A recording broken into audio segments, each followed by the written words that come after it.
Welcome to the channel, my friends, and welcome to 2,000 points of Warhammer 40,000. So today, guys, we're going to be having a Warhammer 40k bat rep, which is going to feature my 2,000 points of chaos facing off against 2,000 points of the Adeptus Custodes. So certainly should be quite a bit of fun. Always nice to see the loyalists fighting the heretics. And now let's go ahead and take a look at my army, as well as the army of the Custodes, and then from there we'll jump into the mission, show you guys the battlefield, and all that good stuff. So as far as my army goes, I do have a Nurgle detachment. You can see this lovely tank here. Lady Turin actually just worked on this bad boy, did a little bit of disgusting kit bashing. This guy was an eBay rescue, but we made him look okay, so quite happy about that. Now, as far as the detachment goes, it is going to be a battalion. We have 2 Poxbringers there in the back, 3 Nurglings to fill out the battalion, and 3 Plagueburst Crawlers, as well as 2 Foul Blight Spawns. So these guys, of course, are from the Death Guard detachment, and yeah, they're pretty nice. Very, very swingy. They have a flat 3 damage flamer. They are -3, but their strength is rolled by 2d6. It's very, very swingy unit, but they look really cool. You can see they also have a little like Nurgling down there in the swamp. He's like holding a little grenade, which is pretty funny. So that is my first battalion. As far as the army goes, it is going to be double battalion. The second battalion is going to be a Night Lords battalion. So I just finished painting these guys. They're not 100% done, but for the most part, they, it's battlefield ready. So what they are is it's a battalion. I do have 3 groups of 10 cultists, which are going to be filling out this battalion here, but I don't really need to show them. They're just kind of, if you look over here, they're like hiding behind the building, just all ashamed and depressed. But nonetheless, it's going to be 2 Smash Lords. So this is the first guy here, and he is going to be one of our warlords. Of course, we have a couple tricks to get several warlords here in our Chaos detachment, but he is going to be our 1 Smash Captain. We have another one right here, Smash Lord, I should say, not Captain, because they are not loyalists. However, if we take a look, 10 Warp Talons, 2 Smash Lords, 1 Demon Prince, and yeah, he's just going to be a standard Chaos Demon Prince with the Mark of Nurgle, if memory serves. And sorry guys, a little early in the morning as we do film here, but yeah, that's basically the detachment. And here on the far side, this is going to be our last detachment here. So like I said, 2 battalions. We have a Night Lords battalion here with all these Warp Talons and the Smash Lords. And then we have a 1,000 Suns detachment, or 1k Suns, which is going to be Armin on a Disc of Tzeentch. We have, as well as a Terminator Sorcerer with a Familiar. So he is going to be our Warlord, actually. And then we have a regular Sorcerer there in the back, which is basically just a proxy. It's a Master of Possession model, but my Sorcerer hasn't come into the mail yet, and he'll be here for the next battle report. And basically, I use 1k Suns in like every single battle, so you guys will be seeing him in action. Now, as far as the Warlord traits and everything goes, my Warlord is going to be the Terminator Sorcerer, so it's going to be the guy right here, and he has the new one from Psychic Awakening, which is called Devastating Sorcery. So this gives him +1 damage to his Mortal Wound or off his Psychic spells, so it's really good. For example, if you smite and you get a 1, it's going to be 2 damage. If you get a big smite and hit for 3, it's going to be 4 damage. It's really, really strong. On top of that, he does have the Sorceress Arcana, which is the new relic as well, which gives him +1 to cast. So his Familiar plus the new Warlord trait, or the new relic, excuse me, is going to be giving him a total of +2 to cast in total, which is really, really nice. So that's pretty much my army. I'm also paying 1 CP for the new Magister trait from Psychic Awakening, which allows the 1,000 Suns to give a second Warlord trait to another character. So the Sorcerer there in the back is going to be having High Magister, which gives him a +1 to cast. So it's really nice. You get 2 Warlord traits. Now I'm also going to be spending another CP here. So the Smash Lord here for the Night Lords is going to be getting a Field Commander trait. So basically you can spend a CP for any Specialist detachment to give a Warlord trait to one of the characters there that is within the Specialist detachment. So he has the Tip of the Claw. So basically all the Warp Talons and himself and pretty much anyone in the Host Raptorial, which is any Jump Pack unit. So that's the Warp Talons. It's the other Smash guy here. We'll get +2 to their charge when they're within, I believe, 6 inches of him, but I'll double check that. So basically Night Lords are pretty good at shutting down gun lines, just pressuring backfields. They can keep things from falling back. They can fall back and charge. They bring a lot of cool utility to the battlefield. So that is pretty much it, guys. Of course, I have cultists filling out this battalion. They're going to be just sitting in the back, cowering, running away from the mighty golden Custodes. And yeah, that's it. So a bit of a summary again, guys. If we go back up here, you can see I do have the Nurgle battalion there with the Nurglings, Foul Blight Spawn tanks, Warp Talons right here with 2 Smashed Lords, as well as Demon Prince. And then we have a 1,000 Suns detachment on the far side with the Terminator Sorcerer, Armin, as well as a regular Sorcerer. So that is it, guys, and now we're going to be jumping on over to my good friend Edo's army here and taking a look at my opponent for today, the Adeptus Custodes. So before we begin the game, guys, I also want to show you my Psychic spells. On the Demon Prince, the 1,000 Suns, one of Nurgle, we do have Warp Time. Over here for the Sorcerer with all the good nukes, we have Infernal Gaze and Temporal Manipulation. So Infernal Gaze basically just does direct damage, Temporal Manipulation does heal. On Armin, we have Prescient, Tzeentch's Firestorm, and Doombolt, and on our last Sorcerer, we have Death Hex, Diabolic Strength. As my Pestilence is on the Poxbringer, which is the kind of a darker green one, and the other one does have Fleshy Abundance, which I don't have the card for, but that is my Psychic kit for my army. Cheers. All right, guys, and now we're back to take a look at the Adeptus Custodes. The Golden Boys themselves have arrived here on this chaos-ridden battlefield. And now, Edo, go ahead and take us through your army, bud. Hey, ciao a tutti! I'm Edo. I'm here with my not necessarily well-painted Adeptus Custodes, but we'll try to give you guys a good show. So this is going to be a battalion detachment. My HQ choices are Trajan Valoris and Shield Captains on Down Eagle Jet Bike. This guy is going to have the Victor of the Blood game, so basically I can reroll a hit or a wound or a save each turn. I have 3 squads of infantry. They're all going to have a sword and shield, even this guy's in the back who has spears. Then for my elite choices is going to be 1 Vexilla Magnifica with a -1 to hit, 1 Vexilla Magnifica with +1 to attack. They're going to have a Storm Shield, which gave them 3 up invul. This one is going to have a Castellan Hex. This guy is also going to be my Warlord with the Warlord trait that allows me to deny the Witch once per turn. Other elites, we have the Alarus Terminators. They can deep strike if I want them to. And the... what's the name of this guys? The Wardens? The Warden, yeah. No worries, man. Nice. Yeah. And the Wardens, which they're probably going to be in deep strike as well for 1 CP. Oh man, scary stuff. Well, it looks like a pretty strong army. We've fought many times before. Yeah. But again, you have a single battalion detachment, correct? So yes. You're going to be starting with 5 CP. 5 CPs. Plus 3 for being Battleforged. So I forgot to mention this with my army. So in total, you'll be starting with 8, yes. correct? So for my army, I have 14 CP, and I'm actually going to be going down to 11 for paying for Magister, Host Raptorial, as well as the Field Commander. So I think on that note, let us go ahead and jump into the mission. So again, we're going to be playing ITC. It is the pretty much the standard competitive format here in the States.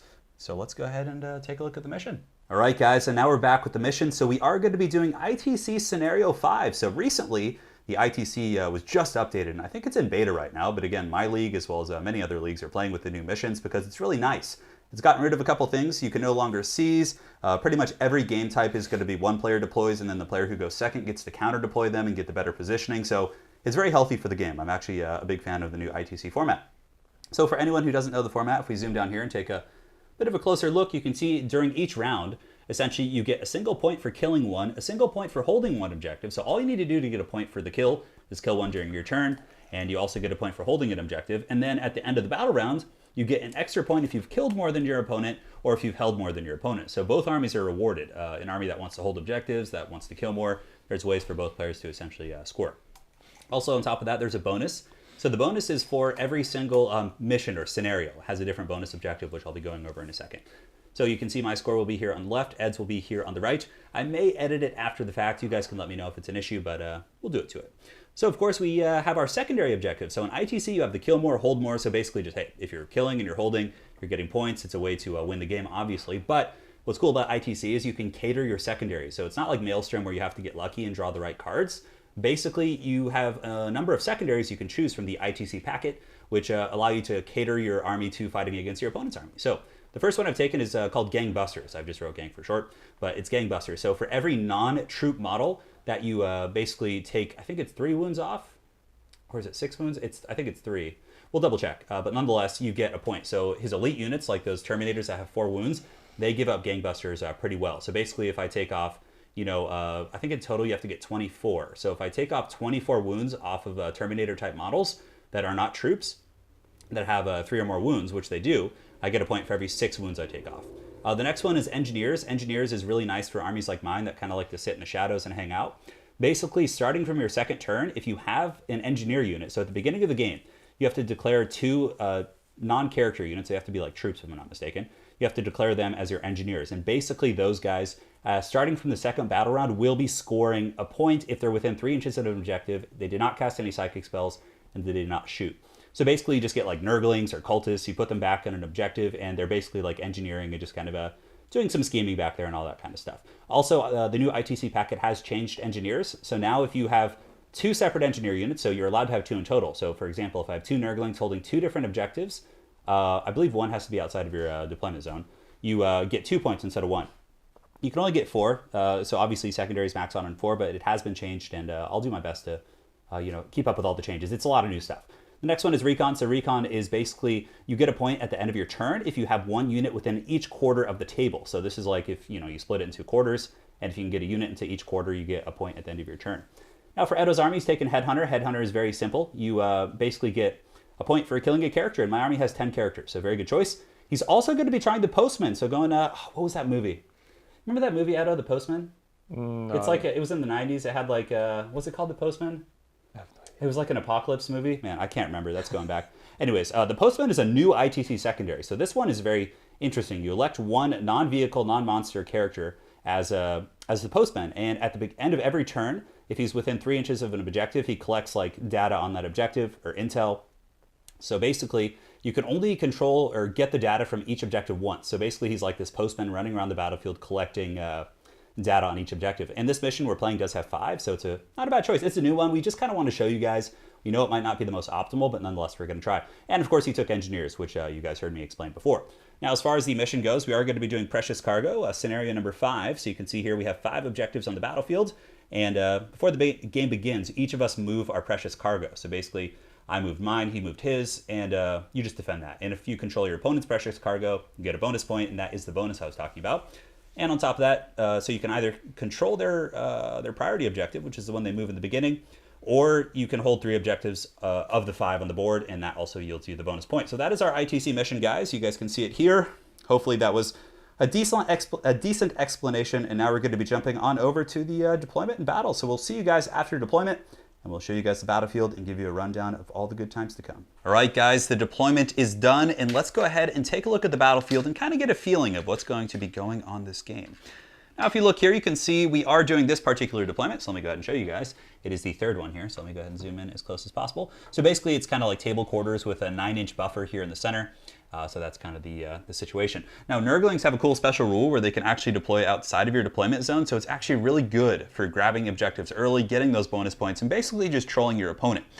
It's called Mischief Makers. It's quite hilarious. Now, here in the back, we can see I do have the 2 Nurglings here, or the Nurgling Squad and Cultists, that look like they're on the top of the building, but for the sake of today's video, we're going to basically just put them on the top of the building and those are my Engineers. So starting from the 2nd turn, if they're within 3 inches of an objective, which they are, you can see one right there, they're going to be earning me a point. So yeah, they're just hanging out in the building. Obviously, if Edo can kill them, he'll be denying me some points, but they're pretty far back there, and Custodes are not the swiftest of folk. So here I do have a Vanguard of Nurglings on the center objective. So as far as objectives go, there's one here, there's one over that corner, one in the center, one over here as well, and then there's one that is over here. Now, Edo has chosen his objective to be, his priority objective to be back here. You can see the pointing there for letting us know what's up. But basically, you get to move your priority objective 6 inches, so he just moved it next to his building so that his Custodes, who are in the building there, can hold it without any issues. So very, very neat stuff indeed. So that's his priority objective. Mine, of course, is over here on the far side, which is just in a big, nasty mess of chaos and cultists and all sorts of foul monstrosities.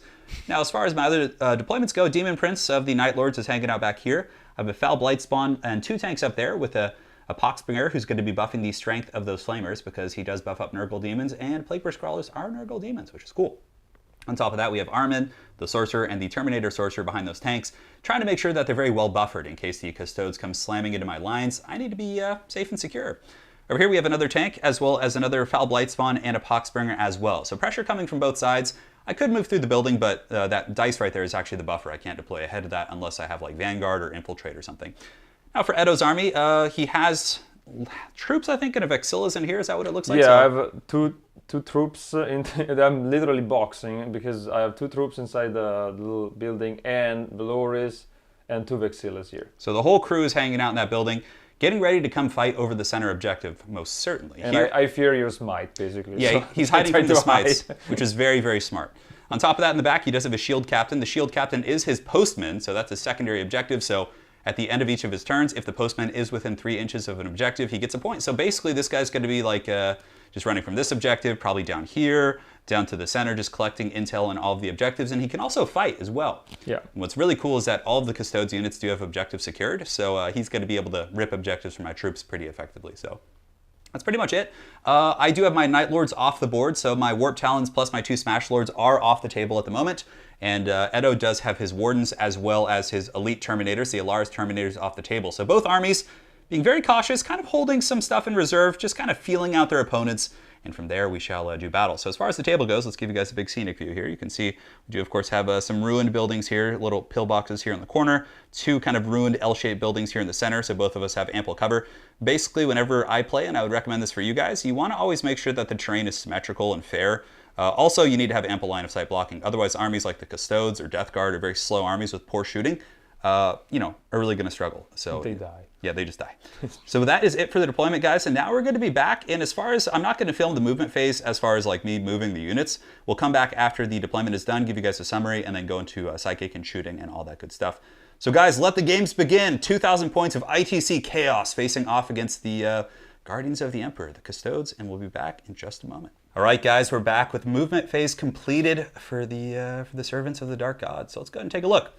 So one Plague Burst Crawler, it's a bit of a tongue twister, that one, has advanced up the battlefield here, securing this objective. So he advanced, so he cannot shoot his mortar. The other two tanks have basically just surged forward, just trying to get control over the midfield. Obviously, the Custodes will probably burst out of the building here, squash these Nurglings, perhaps tie up one of my tanks. We will see, but basically just trying to get a center of the battlefield control. So one tank over there, Nurgling still holding the far side, and as far as my characters go, you can see here the little character squad, so there's actually like 5 characters there. The Thousand Suns, Ahriman, Terminator Sorcerer, Regular Sorcerer, as well as the Poxbringer and the Foul Blight Spawn have all moved up as well on the other side. Poxbringer and Foul Blight Spawn behind the building there have moved up as well. And in the back, I basically just daisy-chained out the cultists. And the reason I'm doing this is because in the following turns, Edo is going to have some deep strike coming in. So basically, I'm trying to form a big bubble so he cannot deep strike and kill my engineers and my squishy objective holders there in the backfield. Now, as far as the turn goes, not much to shoot at, not much for psychic. There is a very loose psychic phase, so we're just going to go straight into it. Normally, you would obviously have to edit it out and go from phase to phase, but since there's not much going on, we can go ahead and get this party started. So Edo is very well hidden. I can't really smite anything without coming out into the really kind of vulnerable area here, at which point I would basically just lose a Demon Prince or a caster for free. So firstly, we're going to begin with this the Poxbringer here. He is going to be casting Miasma Pestilence on this green Plague Burst Crawler here. So this goes off on a 10. Well, it goes off on a 10. So a 6 and a 4 right there. So that will go off. So this tank, until my next psychic phase, is now -1 to hit in both shooting as well as melee attacks. So just in case he gets caught. My other Playcaster, or Poxbringer, does actually have the Fleshy Abundance, which basically heals D3 wounds off a Nurgle Demon. So if my tanks get a little bit beat up, I can do that. As far as other psychic spells, I mean, yeah, I could put like Prescience, I guess, on the tank and things like that to try and make it a little bit easier to shoot. But I guess let's go ahead and do that. So Ahriman is going to cast Prescience next. So let's go ahead and grab our dice here. Here and here. Thank you, brother. So Prescience goes off on a 7 normally. With Ahriman, with his +1, it will be a 6. So it does go off on a 9. So this Plague Burst Crawler will now be hitting on 4s with its mortars. It did not advance, but it did move, taking a penalty for shooting its heavy weapon. Aside from that, I could warp time it, get a little bit spicy, but I'm very happy with this kind of comfortable position because now we're going to go into the shooting phase. I have the Nurglings over there. I'm holding 4 objectives, I think. Yeah, I'm holding 4, so I will get the bonus at the end of the turn as well, so that's quite nice. So now we're going to go into shooting. Not too much shooting in this army. It's mostly psychic spells and like melee prowess. But here we're going to use this Plague Burst Crawler, and he is going to shoot his mortar downtown into the Custodes in the building. So those 3 troops back there are Edo's engineers. So if I'm able to pop them off the objective, that is going to be huge. Oh, nice, yeah. I know, very tricky. The mortar, of course, does not need line of sight, so you can shoot things inside of buildings. And as far as the mortar goes, the only thing that I can see here is the mortar, because all of these Plague Burst Crawlers are actually equipped with the flamers, so I can't really do too much here. So the mortar is D6 shots. It's going to be 4 shots, which is cool. And now because of Prescience, it will be hitting on 4s. No hits. Aww. Very exciting start. Now on the far side, this tank did not advance either. The only one that advances is this disgusting one here with all the cool kit bashing from Lady Turin to get on top of that objective, so it cannot shoot its mortar. Now that one will shoot the same target. Here we go. And we get 4 shots once again. Very convenient since I already have 4 dice in hand. And here it goes. And there you go. Look at you, little buddy. 2 6s there. So he hits on 5s. So we don't need, he's a strong independent tank. You don't need no Prescience. So strength 8 against toughness 5, correct? That's fine. So it'll be 3s to wound. Rerolling 1s because it is a plague weapon. And we got 2 wounds at -2 against your Custodes. Now they are in cover. So those Custodes over there, of course, will get, their 2 up becomes a 1 up because of the cover save. And then from there, they also go to a 3 up because of the -2. So you have a 3 up save here. Here comes the rolls from Edo. Ooh. Big time. Big time, yeah. Tension. No. So he fails 1. Now this does D3 wounds. So if I rolled a rock hard 3 here, I might be able to kill him. Here it comes. And I get a 2. So 2 wounds onto his engineers back there. You know, Death Guard are more about the long, steady game, so being able to poke any wounds off those guys is fine. Now, as far as Assault goes, nothing. My Nurglings don't feel like just getting chopped to bits quite yet. That's fine. They will eventually, but you know, Custodes are nice. they're friendly lads.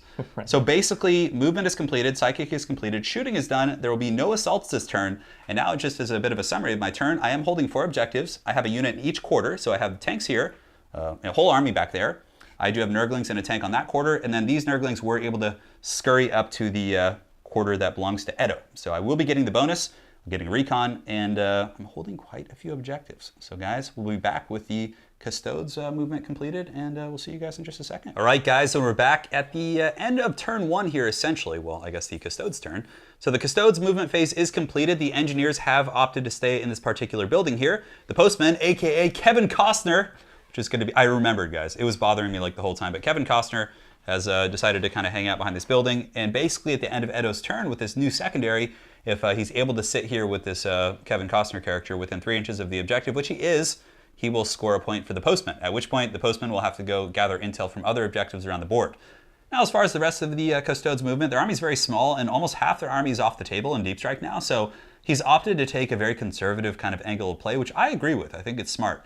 Basically, he's going to wait to kind of pounce and spring his trap when he has all of his Terminators and big scary units coming out of Deep Strike. So if we look down here, the Custodes in the building, a couple of troops have gone right up against the edge. This one guy with the sword is also against the edge of the building, but for the sake of this, we're just going to kind of leave him there because his sword kind of pokes up into the roof and it's a little bit tricky. But there's Trajan there. There's 2 groups of Custodians, all of which have the shields and swords, right? Yeah, everybody has shield and sword. Yeah. All the troops have shield and sword. So what's probably going to happen is there's not going to be much shooting from the Custodes at all, probably none. Zero. But troops in not Total War Warhammer, oh my goodness, in Warhammer 40k can move through walls. So monsters can't, certain units can't, but infantry can. So his Custodes can actually charge through the wall of this building right here and go straight into the Nurglings out here. Therefore, if he's able to kill them, he'll get a kill for the round. He'll also get a kill more point because he's killed more than me because I killed nothing. So we'll see if he wants to. A little bit of tricky business. So any shooting from you? No, because everything is out of range. Everything's out of range, not a problem. Kevin Costner is out of range as well. Sure, 24 inches. I might be able to get this Nurgling with a bolter. Okay. All right, so we can do that. So let's see what Kevin. I think it was called the Postman. I can't quite remember, but Edo's checking the distance right here. 24 inches actually. So let's shoot. Let's do it to it. So we'll be back in just a moment with the Custodes shooting phase. Guys, and now we're back with the Custodes shooting phase. The captain on the Dawn Eagle jet bike is going to be opening up with a torrent of fire coming into my poor little Nurglings. Suck. So hitting on 2s. It looks like there's 1 miss there. Rerolling 1s because he's a captain. So they all hit. Custodes pretty much always hit on 2s because they're very elite and very expensive. Now Nurglings are toughness 2 and your strength 4. Strength 4. So it'll be 2s to wound. And it looks like those are all wounds. Now, are those 1 damage apiece? Yes. And no AP. No AP. So how many was there in total? 6. So I will get 6 dice here, and I will roll these, and Nurglings have a 5-up invuln save. So 5-up invuln save, I pass 1, but fail all the others. Now Nurglings also have a disgustingly resilient. So 5-ups, they ignore these wounds as well. Oh, I see 1. So I made 1, so 1 Nurgling base will die. Poor little guy's gonna plop over and just screech as he goes. The power of the Custodes. Back into the warp he goes. Good night, my sweet prince. Now that is going to be it for the shooting phase. Are there going to be any assaults for the Custodes here? Because there's no psychic for Custodes with the pure Custodes army. And now it is his decision here. Does he want to go through the wall and try and get a kill? Those Nurglings can't be finished off. They're A-okay over there. There might be some leadership issues perhaps. I'll double check. But for the most part, Custodes coming in here. You thinking about it? Yeah, I'm thinking about it. We'll be back with the Custodes' potential assault phase in a second, and if he opts not to assault, we'll be going straight to the turn summary. And at the end of the first turn, Edo opted not to charge out of the building here. No leadership issues from the Nurglings there in the back. They lost 1 little buddy, but he's back in the warp cackling. Shameful Custodes. Shameful Custodes, indeed, I know. But hey, getting 4 wounds isn't bad there, especially against the 5-up, 5-up. Now, summary of turn 1, I was able to hold more, hold 1, and hold more. So you can see I got 2 points in that bracket. I did get the bonus as well. And down on the bottom, I did get a recon point. Engineers cannot be scored till turn 2, and gangbusters are no points there. Sorry about the shadowing there, guys. Edo did get the postman. Kevin Costner was able to secure the postman point over there, and he did get 1 point for hold 1. So at the end of the first turn, I have 4 points to Edo's 2, but again, it doesn't really mean much. We're both basically just holding back. It's kind of like You know, the good, bad, and ugly with the standoff, remember? You know, they're all like looking at each other with their deep strike reserves. That's basically what's happening. So guys, we'll be back with the Chaos movement phase completed in just a moment. And also, guys, I forgot to go over my psychic spell, so we'll do that with you guys when we get to that point.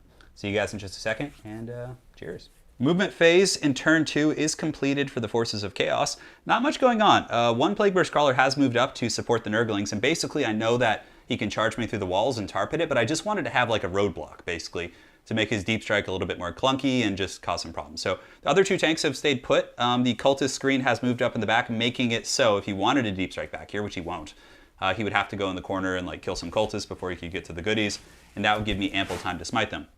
In the back, nothing's really changed. Cultist screen has just you know, been maintained around the edge here.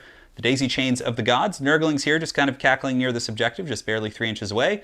And we're not going to bring in all the warp talons, as a matter of fact, because he has so much off the board.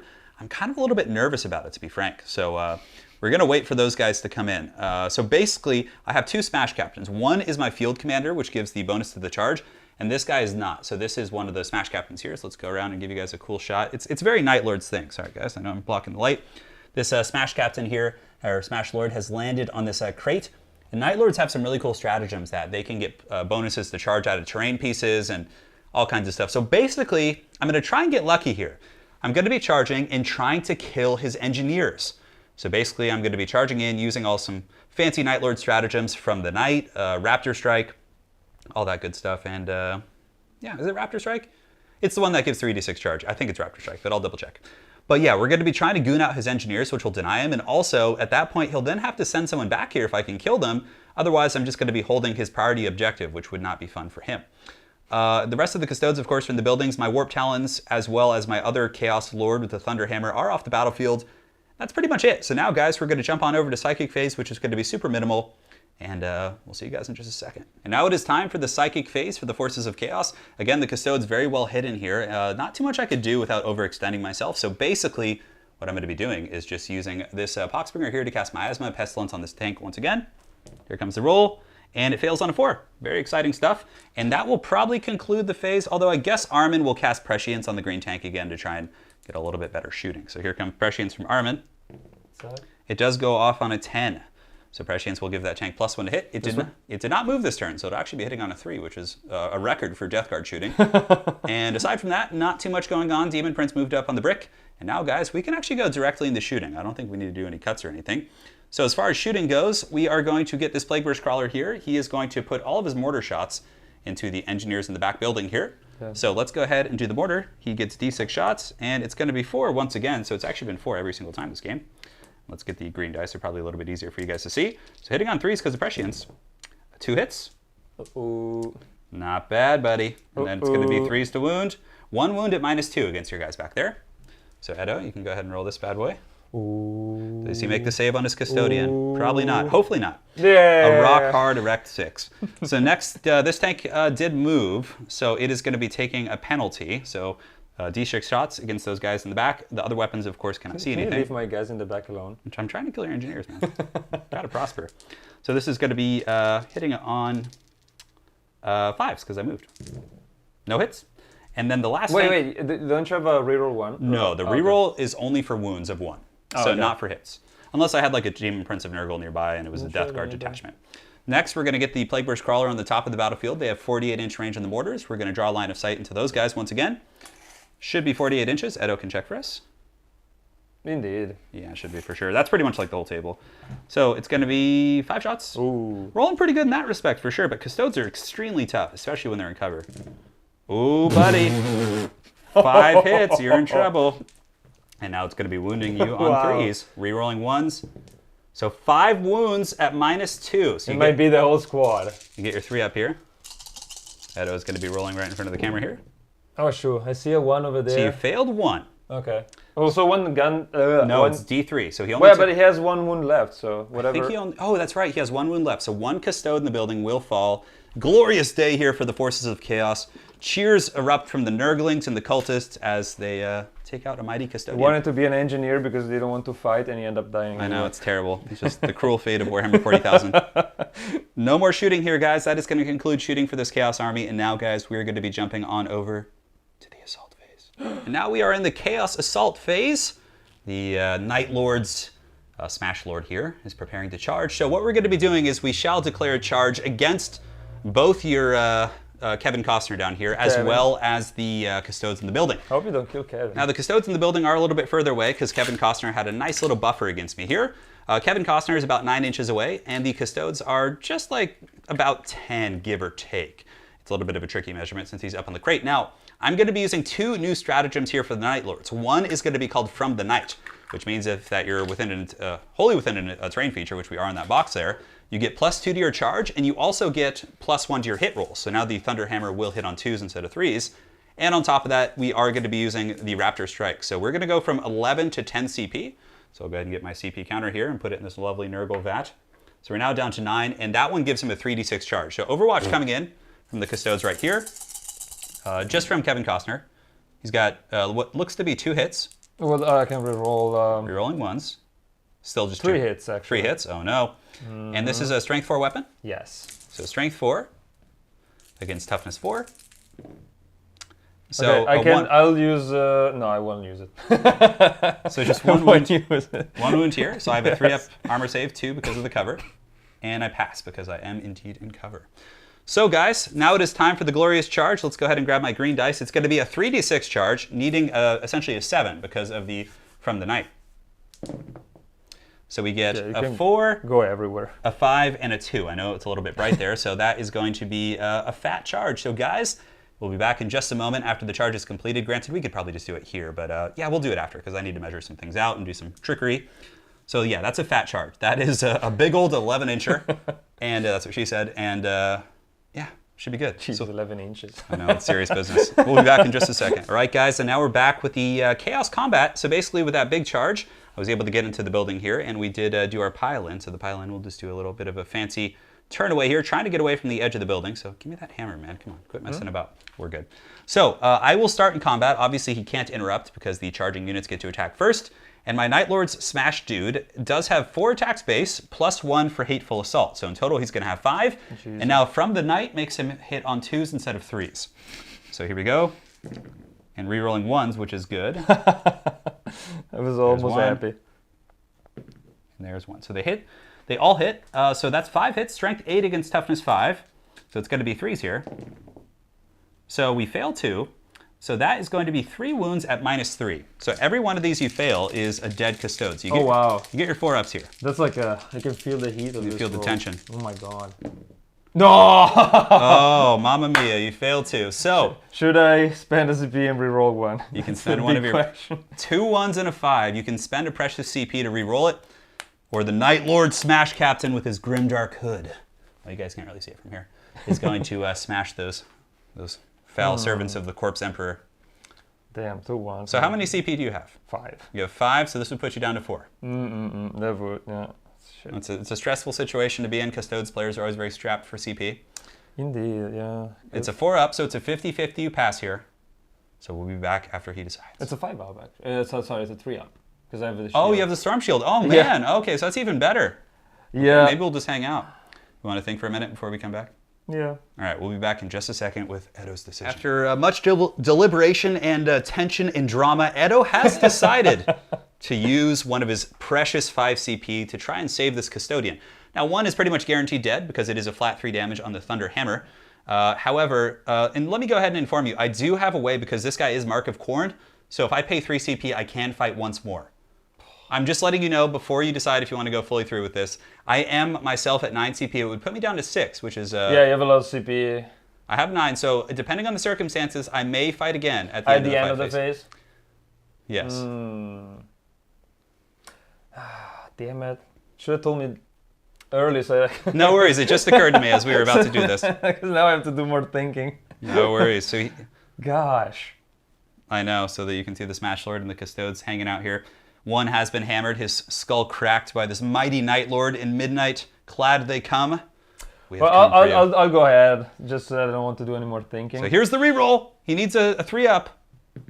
And he nails it, a rock hard 5. This one dies. So 1 Custode has fallen, and now it is time for Edo to pile in and fight. And again, my fight again stratagem is at the end of the turn. So he will activate, going his 3 inches to pile in, and now comes the attacks from your guy. But I could get a headhunter though. Like if I kill. If you kill him, you could get a headhunter.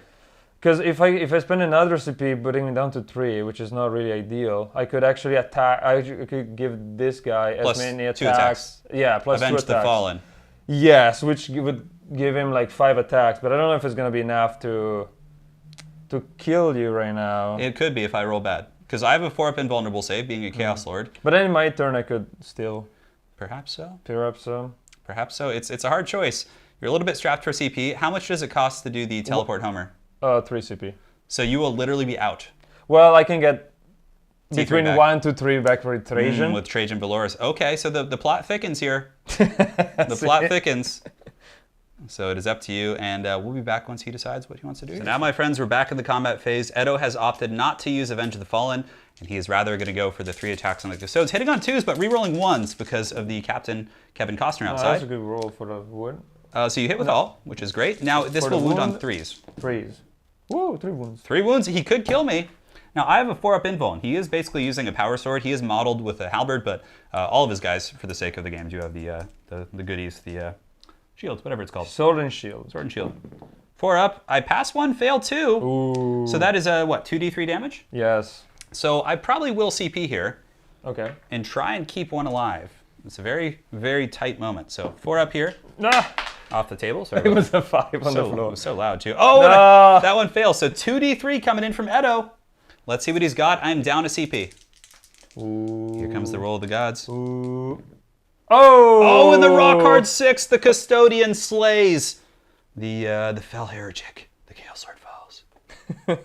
And guys, sorry about that. No, you did great. And now, guys, we are done with the assault phase. The Night Lord was able to kill a lone guy, but it just shows how truly tough even a single Custodian can be. And now, guys, we're going to be going into the Custodes turn 2, where I would imagine there's going to be some serious anger coming down the board. Yeah, no, I have all my Custodes have anger issues. So. It's time, dude. It's time. All right, guys, we'll see you in just a second. Right, guys, and now we're back with Custodes turn 2, so let's go ahead and take a look at the movements. So the Custodians have continued to hang out in this building here, waiting for their Terminators to come in and reinforce them. So you can see Trajan Valoris, a couple of elites down there, the Vexillas. These guys are not on the 2nd floor. We're just doing that because their flagpoles are very tall. Now, even if it's too tall to fit inside, infantry are always allowed to go on the 1st floor, so we're just going to do that for a technicality. Over here, Kevin Costner has gone around the flank. He is the postman. So basically, he's moved from this objective. He's moved here. He's going to shoot the Nurglings, and then the following turn, he's basically going to come kill the Nurglings and probably try and accrue a postman point off that objective over on the far side, which is very cool. And from there, you can go to the center. A very cool secondary. I mean, against eliminators and snipers, it's a little bit scary, but I think it's neat and actually not bad for the Custodes. So again, the middle, chilling out. And this is the big money shot here. This is what you guys are waiting for. These are the Alaris Terminators. These guys stomp couches, in the words of Dave Chappelle. They do not mess around. So they have deep struck 9 inches away from my Plague Burst Crawler. They'll get a 9-inch charge. And even if they fail, they're pretty well hidden. So I won't be able to really smite them probably without a lot of maneuvering. And yeah, they're threatening the crawler. They're also threatening the objective. A lot of scary stuff going on. So now we can probably go directly into shooting. Do you have any shooting? Yeah, I'm probably going to shoot with the captain over there. All right, guys, and now we're going into Kevin Costner shooting. He's going to be unleashing a salvo of fire into the Nurglings. 6 shots. 3 ones right there, though. Rerolls coming in from the Custodes. 1 reroll there. 2s to wound here. Okay, I can reroll this with Victor of the Blood Games. Let's do it. And apparently his victory in the Blood Games has allowed him to get 1 more wound into I can reroll either a hit or a wound or a save. So Nurglings have a 5-up, 5-up. So I passed 3 of the invuln saves. Oh, wow. Little cackling Nurglings laughing at the face of this mighty Custodian. Now a 5-up, ignore the damage. Wow, 1 wound. 1 wound goes through, so the little Nurglings here will take a wound. And is there any other shooting? Not really. No, I mean... They're purposely hidden probably maybe this guy can shoot at them, but I don't really want to go to the pain of shooting one shot at those guys. So that will conclude the shooting here for the Custodes. Yep. And now, guys, we are going to move on to the assault phase, and we'll be back in just a moment. Now we're here in the assault/charge phase for the Custodes, and the infantry from the building are going to attempt to sally forth and do battle with some of the Nurgle monstrosities in front of the building. Yep. So who's first? The infantry squad that is on this wall is going to charge them. Okay. Here they come. No Overwatch. Nurglings do not have any guns, although that would be hilarious. So they succeed with a 10-inch charge. 10 inch, where can I go? Wow, I can go here. They can go pretty far. Yes, He's going to come there. That's about as far as he can go, it looks like. I mean, it wasn't this guy, it was the guy over here. Yeah, of course. I'm just like... And again, we had them up on there just for the sake of decorating, basically. The Custodes emerged to do glorious battle. Okay, now, I would say the squad that is along this wall is going to charge the tank. So no Overwatch, because again, he's charging out from a building. I do not have line of sight. Ooh, And a 6-inch will be more than enough, I would imagine. I'm literally like an inch and a half away from the edge of the building. So they can go up They can go right there. So the Custodes come out to do battle with the tank. The Death Guard tank's very resilient, though. It certainly takes a lot to bring those guys down. And remember, guys, all of these Custodes are armed with swords and shields.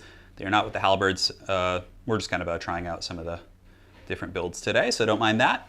So now, any other charges with the visit? Yes, I'm going to go with everybody, so...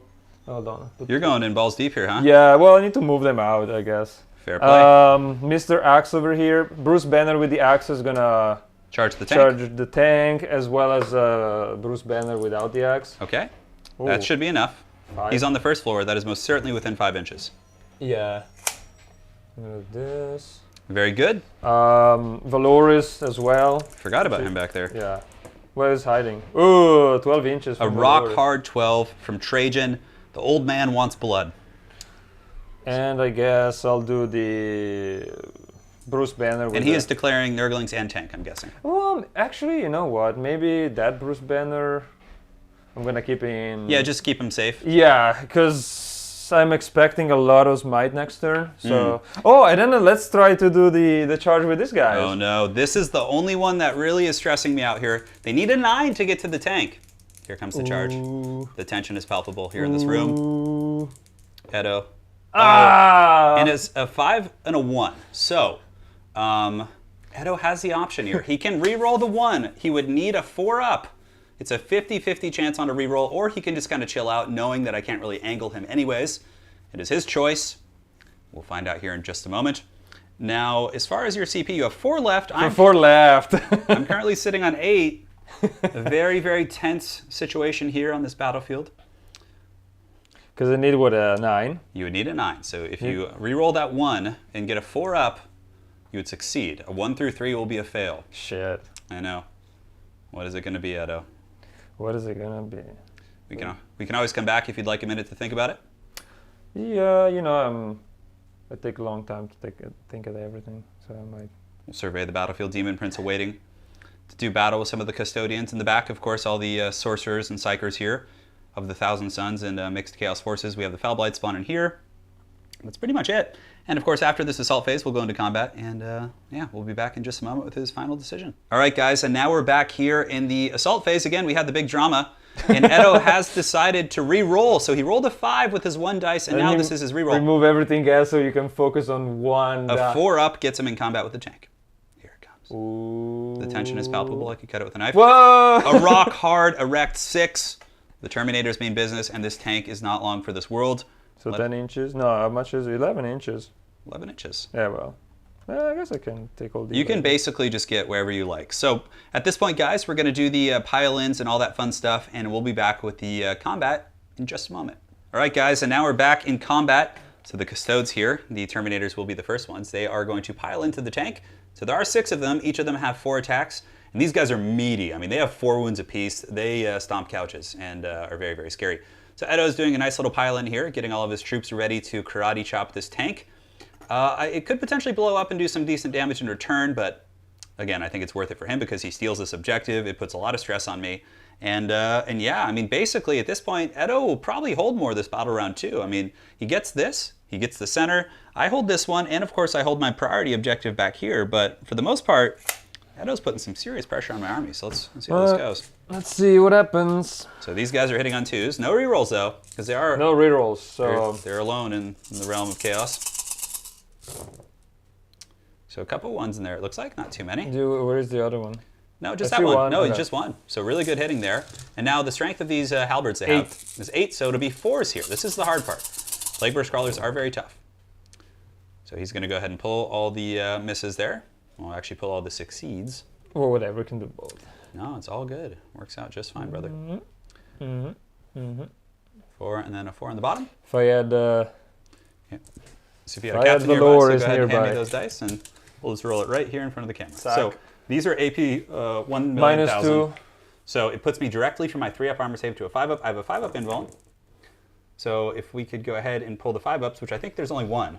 2. No, 1. One. Yeah. I only made 1 save. Well, because you're using my dice. So these are all D3 here. So go ahead and roll these. This will be the total damage on the Plague Burst Crawler. It's pretty statistical that it would die. These guys are very mean. So go ahead and rack up that damage in terms of D3 if you could. So 3, 6, 9, 12, 15. That's a lot. So 18, 20, 22, 23, 24, 25. 25. 25 damage, no big deal. So we got 3, 6, 9, 12, 17, 21, and 25. All right, guys, we're going to come on over here for this roll. I don't know if I can fit it all in my hands, but we'll try.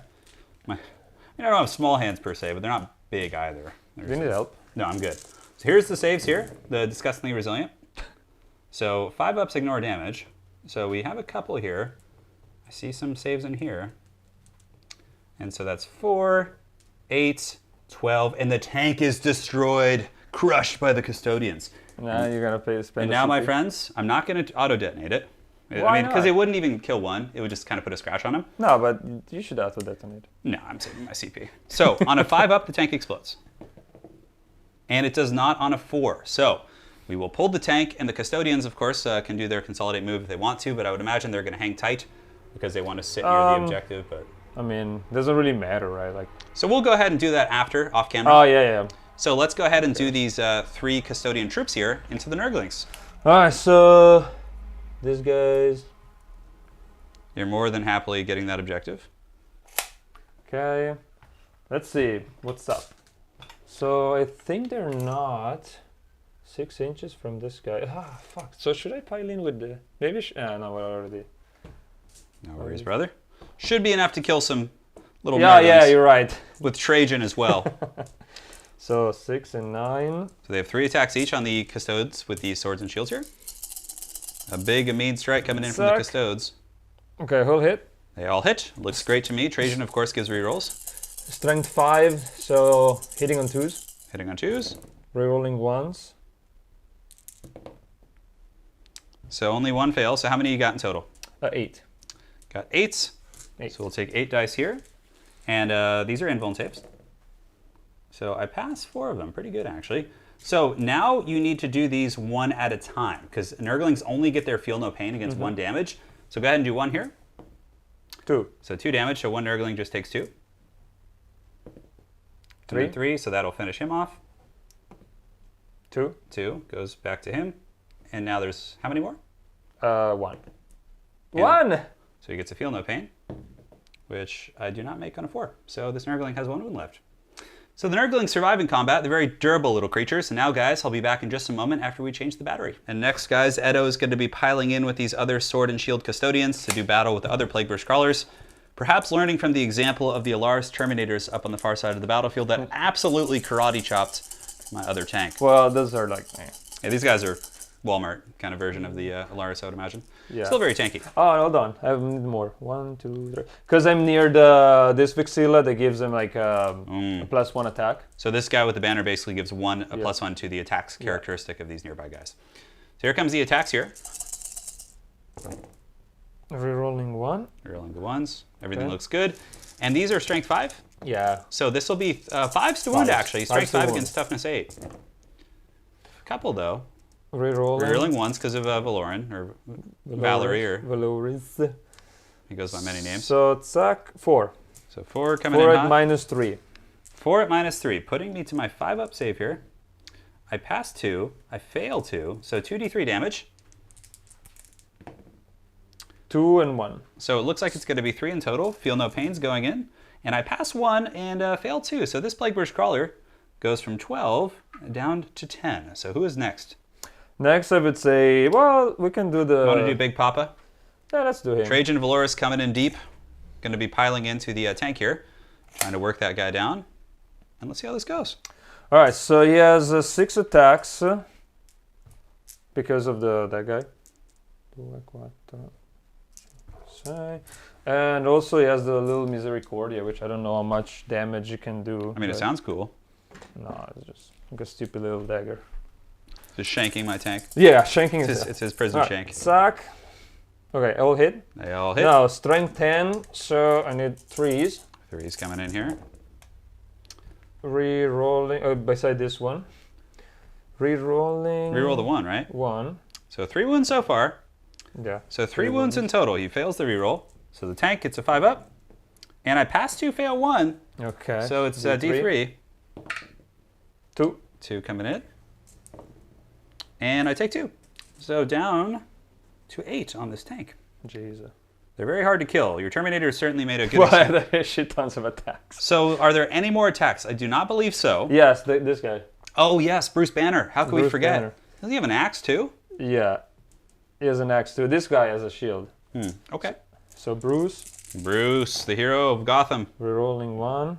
Or actually, no, that's the Hulk. Sorry, Bruce Banner. Come on. And then strength on the axe. 8. So I need 4. 4s. And it looks like 1 so far. 2. 2. Here comes the armor saves. 5 up invuln, I would imagine. I fail both. So damage is 2d3? Or is it more? 2d3, yeah. So 3 damage. 2 and 1. Oh, fuck. Here comes the armor, or the feel no pains, and I ignore 2 of those, taking 1 only. So the tank is down to 7 after that combat. And now I believe combat is finished. So I can't remember if Nurglings are leadership 6 or 7, so I'm just going to roll a dice here. And I rolled a 2, so it wouldn't matter, but I'll check after the recording is done here. And now I'm pretty sure that is it. So we're going to go to the turn 2 summary. Very good turn for the Custodes, doing a lot of damage, but now the Night Lords come in midnight clad to wreak vengeance on the Custodes. We're back for the summary of turn 2. So as far as the primary goes, I held 1 and I got the bonus for holding 3 during my turn. However, I did not hold more, and I did not kill anything because that foul Custodian smited my Chaos Lord. So I got 2 points in primaries. Edo got a whopping 4, and as a matter of fact, you get the bonus as well because you're holding 3 now. So Edo gets the bonus. He actually got 5, so we'll correct that, of course, here. And yeah, down to the bottom, I got my first engineer point that round, my second recon.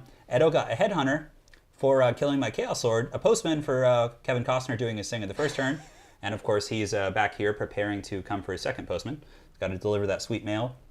And Edo got his first engineers as well. So currently, it's a relatively close game. Edo's up by a couple points, it looks like. So I have 5 on primaries, 3 on secondaries, 8 in total. He has 5, 6 on primaries, and 3. So it looks like he's up by a point. Very, very good game. But again, the die is cast. It is time, and we're going to be moving into turn 3 with the Custodes up by a point, I believe. See you guys in a second. All right, guys, here we are. Turn 3, actually, for the Forces of Chaos. The Night Lords, Thousand Suns, all that good stuff is now on the battlefield. So let's go ahead and take a look at the movement. Here in the center, the Nurglings have fallen back out of combat. Obviously, I want to force him to have to charge him if he wants to deal with him again. This tank, unfortunately, Edo did a good job kind of tri-pointing me here. He has Trajan on the top, these guys on the side, and this guy on the edge. So that tank cannot fall back. Therefore, it's probably going to be spanked this turn, potentially. But again, very tough to kill.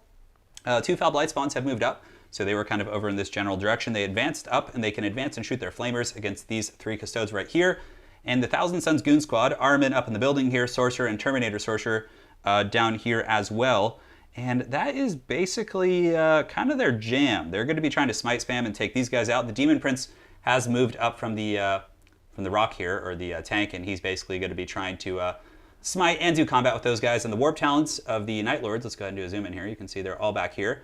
The whole squad along the back of the table, as well as the Smash Captain who's on the edge of the terrain piece to get from the Knight, the buff there. So he is going to be giving them +2 to their charge from Host Raptorial, and that's pretty much it as far as movement. Now, guys, we're going to be jumping into our Psychic phase, and we'll see you guys in just a second. All right, guys, and now we're back in the Psychic phase. Here, we shall begin with a nice little Smite. So Smite is going to be coming in from the Demon Prince, and if you guys do play Thousand Suns mixed with Chaos Forces, you typically want to use the Smites on your non-Thousand Suns units first, because they, again, smite every time you cast it, you take a penalty, but the Thousand Suns units do not. So basically, you want to smite with all your non-1k Suns units, and from there you can use the smites from your Thousand Suns, which will stay on 5s. Whereas if you smite with the 1000 Suns first and then smite with your Chaos Forces, they will take the penalty. So a little bit of a gamesmanship there. So the Demon Prince of Chaos is going to be opening up with a smite into the, he is Night Lords, of course, into the Alaris Terminators. So here it comes, needing a 5, and we get a 6.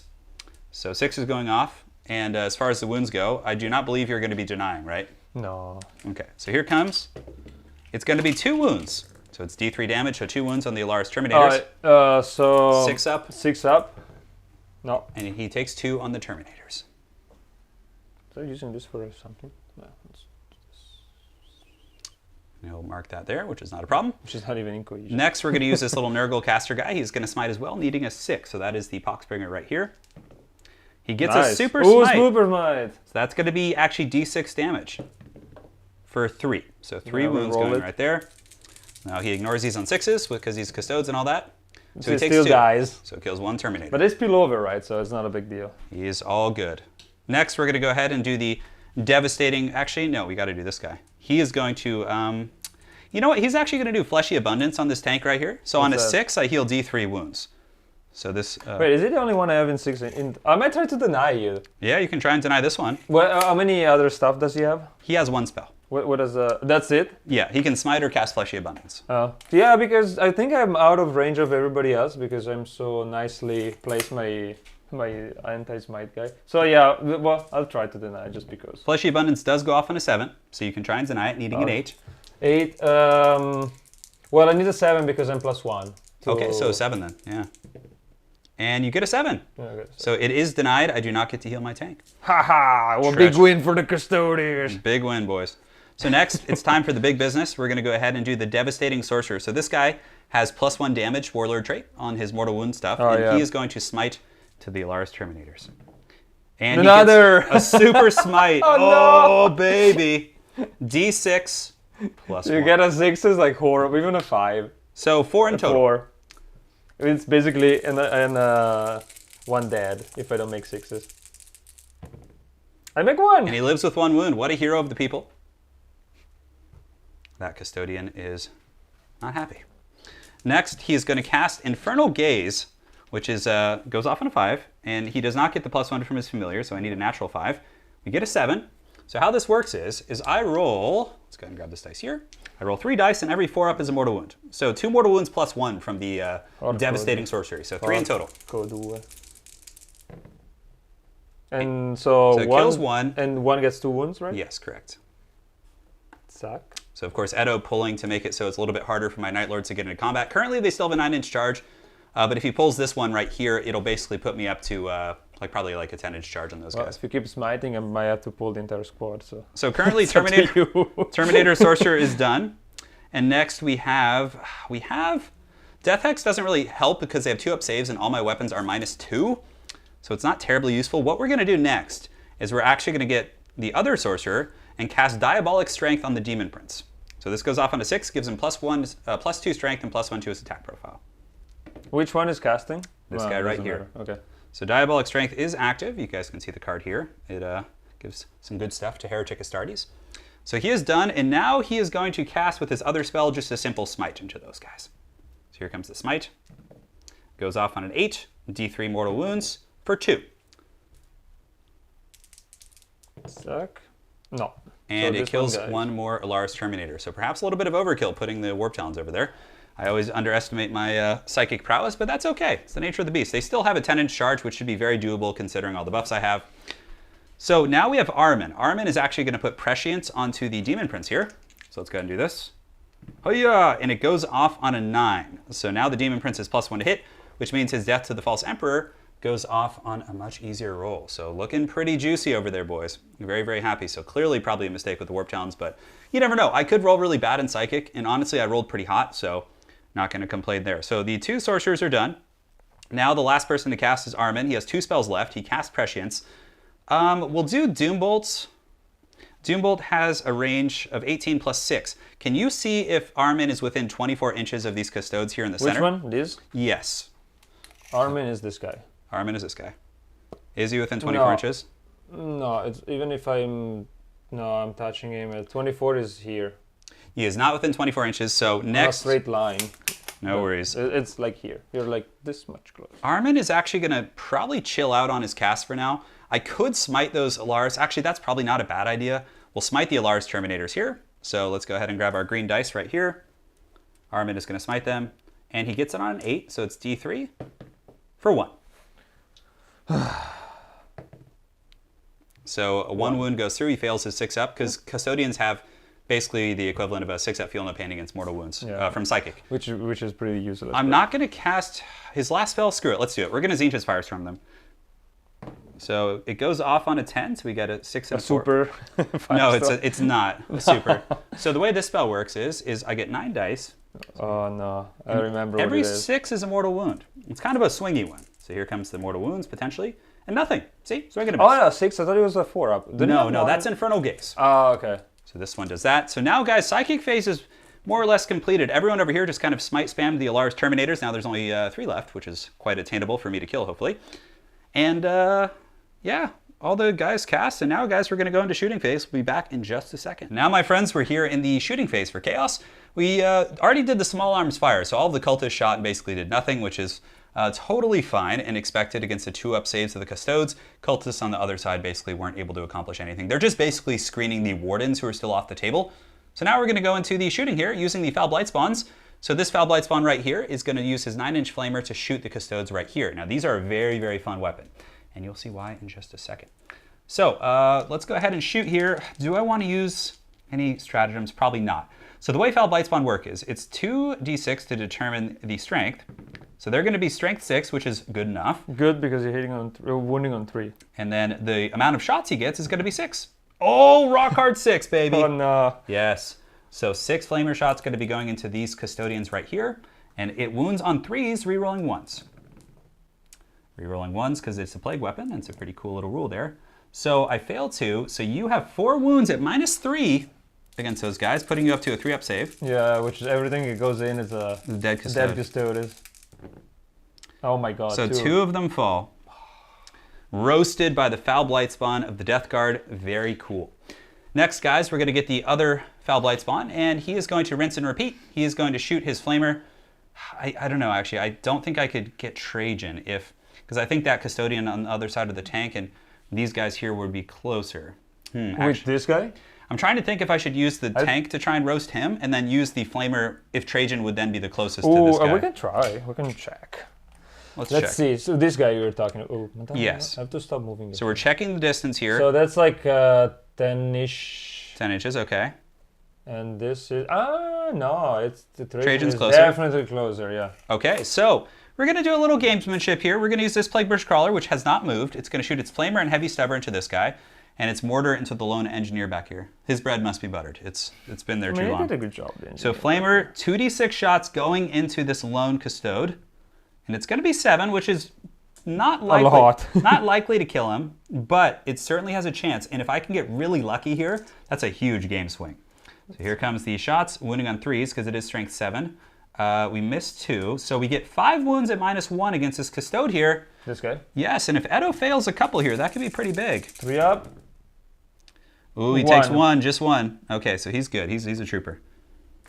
And next, guys, the heavy stubber is going to go into him, hitting on 4s. And we get 2 hits, 3 hits actually. Strength 5 against 5, so 4 is to wound. 2 more wounds at -1. We might kill him here if we get lucky. And Edo nails the saves like an absolute champion. Yeah, the shitty one I nailed him. The one that I really needed, I flopped. Yes, of course. Damn it. So now, guys, we are shooting the mortar, which is d6 shots. Oh, 6 shots into the lone engineer in the back. So let's get those dice. Damn it, dice, stop flying around the table. It's like the flying circus in here. So 6 shots hitting on 4. So we get 2 hits, excuse me.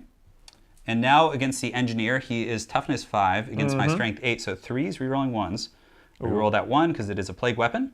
No. And 1 wound at -2. We could get lucky. It does do d3 damage. So Edo needs a 3 up here. Ooh. Tension.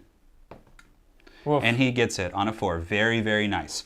So now, guys, we're going to go into the Foul Blight Spawn. Foul Blight Spawn will be unleashing its torrent of disgusting Nurgle fire here on this Custodian in the center. So strength is going to be strength 8. Very good. Oof. Amount of shots is the important one, though, and it's 3. We got 3 shots there. I mean, it doesn't matter, to be fair. 3s, rerolling 1s, cannot reroll that 2. So 2 wounds at -3. If he fails one of these, that Custodian will fall. 3 up. 3 up. Playing Custodes is such a stressful army, like all the saves. No. You can reroll it. That fell out of your hand. And he nails it. Absolute beast. So the Custodian lives this day to tell another tale, which is cool. Now, as far as shooting goes, we have an Inferno Combi Bolter, which will be shooting into that lone Custode. I believe he is within 24 inches. If you could check if the Terminator here. This guy? Yeah, the blue Terminator, the Blue Man group, Eiffel 65, is within group there. Blue. Oh, yes. Yes, actually. great. So it's an Inferno Combi Bolter, which is a special rendition of the Thousand Suns version here. So hitting on 3s. Armin is within 6 inches, so we can reroll that. And that was a 6. And then it'll be 5's of wound here. So 2 wounds at -1. What's the damage? 1 damage. So 3 up. No, shoot. Go ahead and reroll that. Suck. Oh, he's dead. Oh, the Terminator levels his Thousand Suns Bolter. And he has 1 wound left anyways, right? So yeah, no, he's dead because it's 2 + 1. No, they have 3 wounds. Oh, so you could CP to save, but I don't know if that's worth it. No, because You have 3 CP do you have any left. more stuff to shoot? Not really. No, it's not worth it. Because then I need to deep strike the other thingy. So very good shooting from the Foul Blight Spawns, incinerating the Custodes. The guy from like across the Terminator table. Sorcerer here, a hero of chaos for sure, doing very, very good stuff. And now, guys, in Midnight Clad they come. The Warp Talons of the Night Lords have descended upon the back lines here, preparing to finish off the Alaris Terminators with their Thunder Lord right here, stepping on a stupid Iron Hands overpowered Space Marines. And now, guys, we'll be back with the assault phase in just a moment. All right, my friends, and now we're back in the assault phase, or the charge phase. I always get those confused. Here for the Forces of Chaos, the Warp Talons of the Dark Gods. They are Mark of Nurgle, so basically my plan was to use Virulent Blessing on them, but opted to kind of just leave them as Mark of Nurgle. They should be Mark of Khorne. The Chaos Smash Lords are Mark of Khorne, but yeah, a little bit of a mistake there, because normally you would take Virulent Blessing on that Nurgle caster over there, and I could always swap it, but yeah, it's not really worth it. So I have 8 CP left, so we're going to begin by using the charge from the Warp Talons. It is a 10-inch charge because of the way Edo did pull, so very, very clever girl. Clever guy. You guys get the picture. It's just a Jurassic Park reference. So basically, the Warp Talons have a 10-inch charge. They get +2 to their charge here from the Smash Lord. And now I'm going to be using a stratagem on them for a 3d6 charge, the Raptor Strike. So I need an 8 on 3d6. So I'm down to 6 CP. So I'm not sure where my CP dice. Maybe it's over there.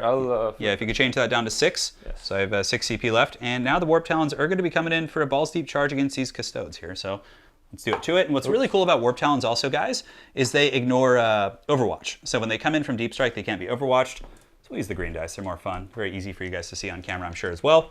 Of course, we have the Demon Prince to charge as well. We have the Smash Lord back here, and all kinds of good stuff. So let's go ahead and do this. 3d6, needing an 8. Oh, man. So 5, 10, 14, a 16-inch charge. You can probably charge my Valoris over there. I can charge Trajan across the table. Absolute lunacy. So the Warp Talons are in easily. So next, guys, we're going to charge with the Chaos Lord in an attempted charge. He couldn't get Holy within the terrain feature, so I'm not able to use From the Night like I wanted to. But he still gets +2 to his charge, and he, from the angle he's at, needs a 7-inch charge. So here comes the 7. And we get an 8. A 6 and a 2. Perfect. Very good. So he's in, and then the Demon Prince is basically going to do his charge, and I'm going to be getting them all into combat off camera. So the Demon Prince, I'm just going to charge for the fun of it. He gets 2 1s, but thankfully he's within 2 inches. So we got that out of the way. Other assaults, no more assaults on the table. I'll be back in just a moment after I get my Warp Talons into combat. Guys, the charges are concluded. The Night Lords have descended upon the servants of the Corpse Emperor. I did my charge. I also did my 3-inch pylon, but again, I can't do that while I'm holding the camera, so I did that basically off camera. They moved there in, and I was able to get all 10 into combat. So we're going to be going first with the Warp Talons because they're pretty gangster and it's really fun to use them. And he could interrupt, but I don't know, then he won't have his teleport Homer, so I'm guessing he probably won't, but it's certainly possible. But if they're still alive after yeah, if they're after they shot. Probably, one will probably live. So the Warp Talons are coming in hot. I'm going to be using 1 CP for Veterans of the Long War, putting me down to 5. So that gives them +1 to wound. So normally they would be wounding the Custodians on a 5, but in this case it'll be down to a 4. So we're going to go ahead and do the dice here. So this is 31 attacks, hitting on 3s, re-rolling 1s, because they have a Demon Prince as well as a Chaos Sword nearby. So let's do this. Glorious. So we'll grab all the 1s here. Do that. And if you could pull the 2s, Edo, that would be very helpful. You see only a couple, actually. There's one there. One here. I think that's it, actually. Re-rolling the 1s. Get a couple more 1s here. Now, as far as 6s go, they do have Death to the False Emperor. So for every 6, I get an extra attack. So 1, 2, 3, 4. There's one here. 5. That's 5 6s, it looks like. Yeah. So I'll grab 2 more of the dice from over here, and we get 5 more attacks. Very cool stuff. We get a 2 there, so they net more attacks than they came in with. So next, guys, we're going to be doing our wounds, and Warp Talons are actually pretty woundy. Thank you, Edo, for the help. No. You know, I used to watch, well, I still do watch Tabletop Tactics a lot, and those guys, like, they always make jokes about small hands when the dice, and now I truly understand it. So this is going to be forced to wound. Rerolling all failed wounds, because Lightning Claws have a special rule that This one. you basically reroll all your fails, which is really nice. Huh? Okay, this also. This one. Very good. Just hand them to me if you You can. need what, a 3 or 4? 4 to wound, because of Veterans of the Long War. This 2, that. There's a 1 under your hand. I don't know if it was something. It was a 1. It was a 1. So these are all good if you pull those away. And now these are the rerolls to the wounds. We get a decent little conversion, able to get a couple more. So that is the total number of wounds at -2. So Edo is going to have his 4 up, so go ahead and grab all those, Edo. Oh my god. You can roll them right here. That is a brick of dice. Now they only do 1 wound apiece. It's 4 up. Don't pass all these. Ugh. So decent roll, kind of sprayed everywhere. So let's go ahead and, no worries. I'll pull the fails here. I'll pull the succeeds, I mean. Oh, okay. So that's, One guy has 1 wound on him. yeah. What is this one? Oh, this one. So one guy is dead, 2 guys dead, 1 remains with 1 wound. Yes, correct. It finishes off the guy who had 1, and that's that. So now Edo has the opportunity, 2 of those Lars Terminators. It just truly shows how meaty those guys are. Edo has the chance to interrupt. I don't know if it's worth it since he only has 1 guy, but he can if he would like. So Edo, would you like to interrupt? You could try and interrupt and kill the Demon Prince, which would be a very tall order. Well, so since I'm 3 inches from the objective, I can interrupt with 1 CP. It's true. So and I Custodes, can use another CP to. Then you have no teleport hammer though. Yeah, I can try to get them back with Valoris. I know, but it's a tough call. And the demon, he has invuln, so I would be putting what, 7 attacks? No, actually, I can load all the attacks onto 1 guy, because I can use the stratagem. Avenge the Fallen. Avenge the Fallen, which would give him. How many people died? 5. So it would be 9 attacks. So Avenge the Fallen plus the 1 CP interrupt. So Custodes have a special stratagem where if they're within 3 inches of an objective, which he is, they can interrupt for 1 CP instead of 2. Very cool. So it's a tough choice. We'll be back in just a second, and we'll find out if our Custodes friend here would like to interrupt. All right, guys, and Edo has opted not to interrupt. It's a bit of a tough gambit, even with all those stratagems to kill the Demon Prince. Yeah, it's tough. So what we're going to do next is the Demon Prince of the Night Lords is going to be going fisticuffs, and he's very buffed up. So he has Prescience, which gives him +1 to hit, and he does also have Diabolic Strength. So this guy's, he's mean. He's mean for sure.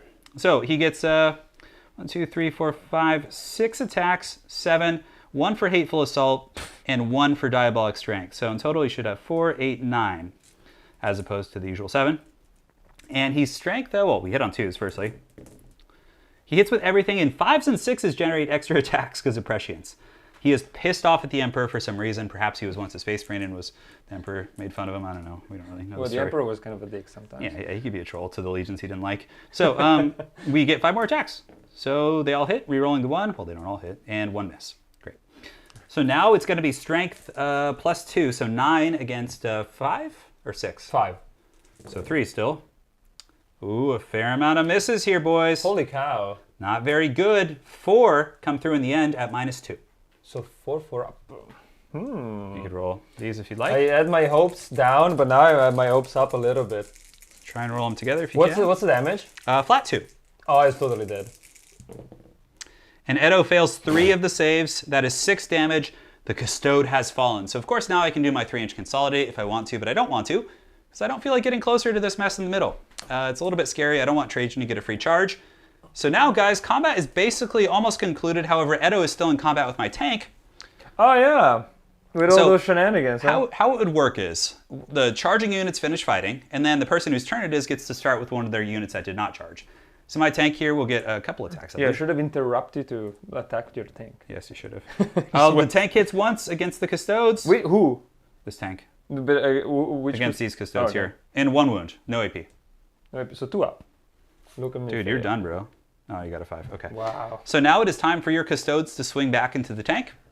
Okay, so we're gonna start with these guys with their. Oh my gosh, you have I have all your dice. monopoly of all my dice. I'm hoarding the dice. Oh my god, stealing the victory and not stealing, but like I'm hoarding. taking the victory and my dice as a No, punishment. this game is far from over. Trust me.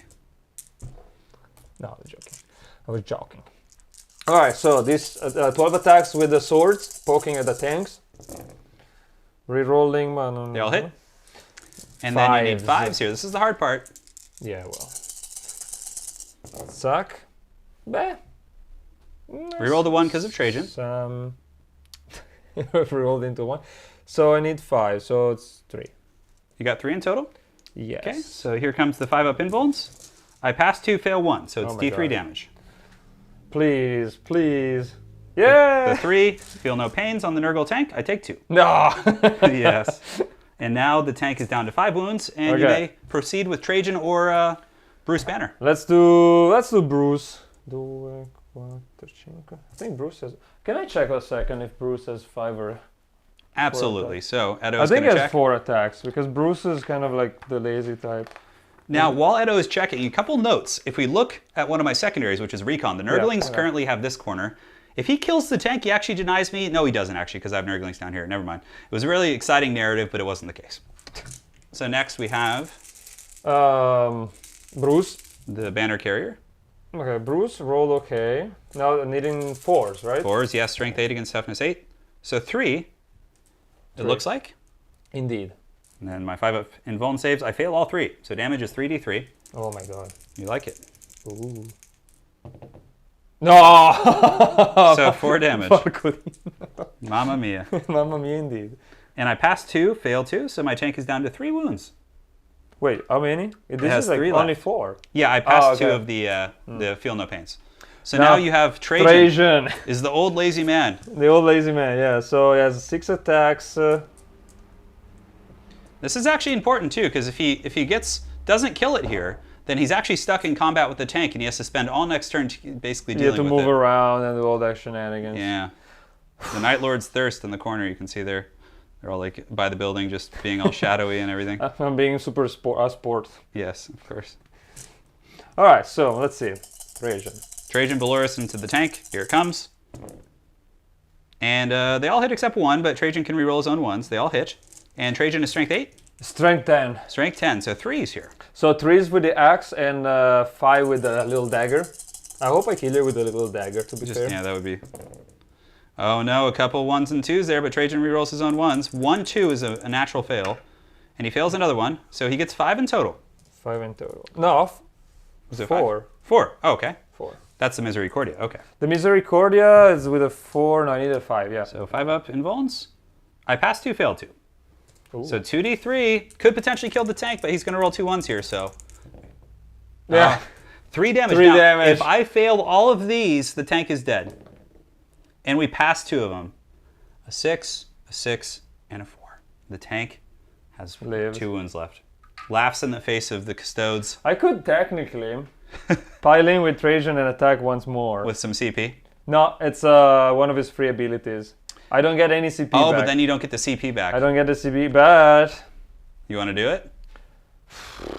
I mean it's kind of a waste because like they have 2 wounds left. My tank has 2 wounds left.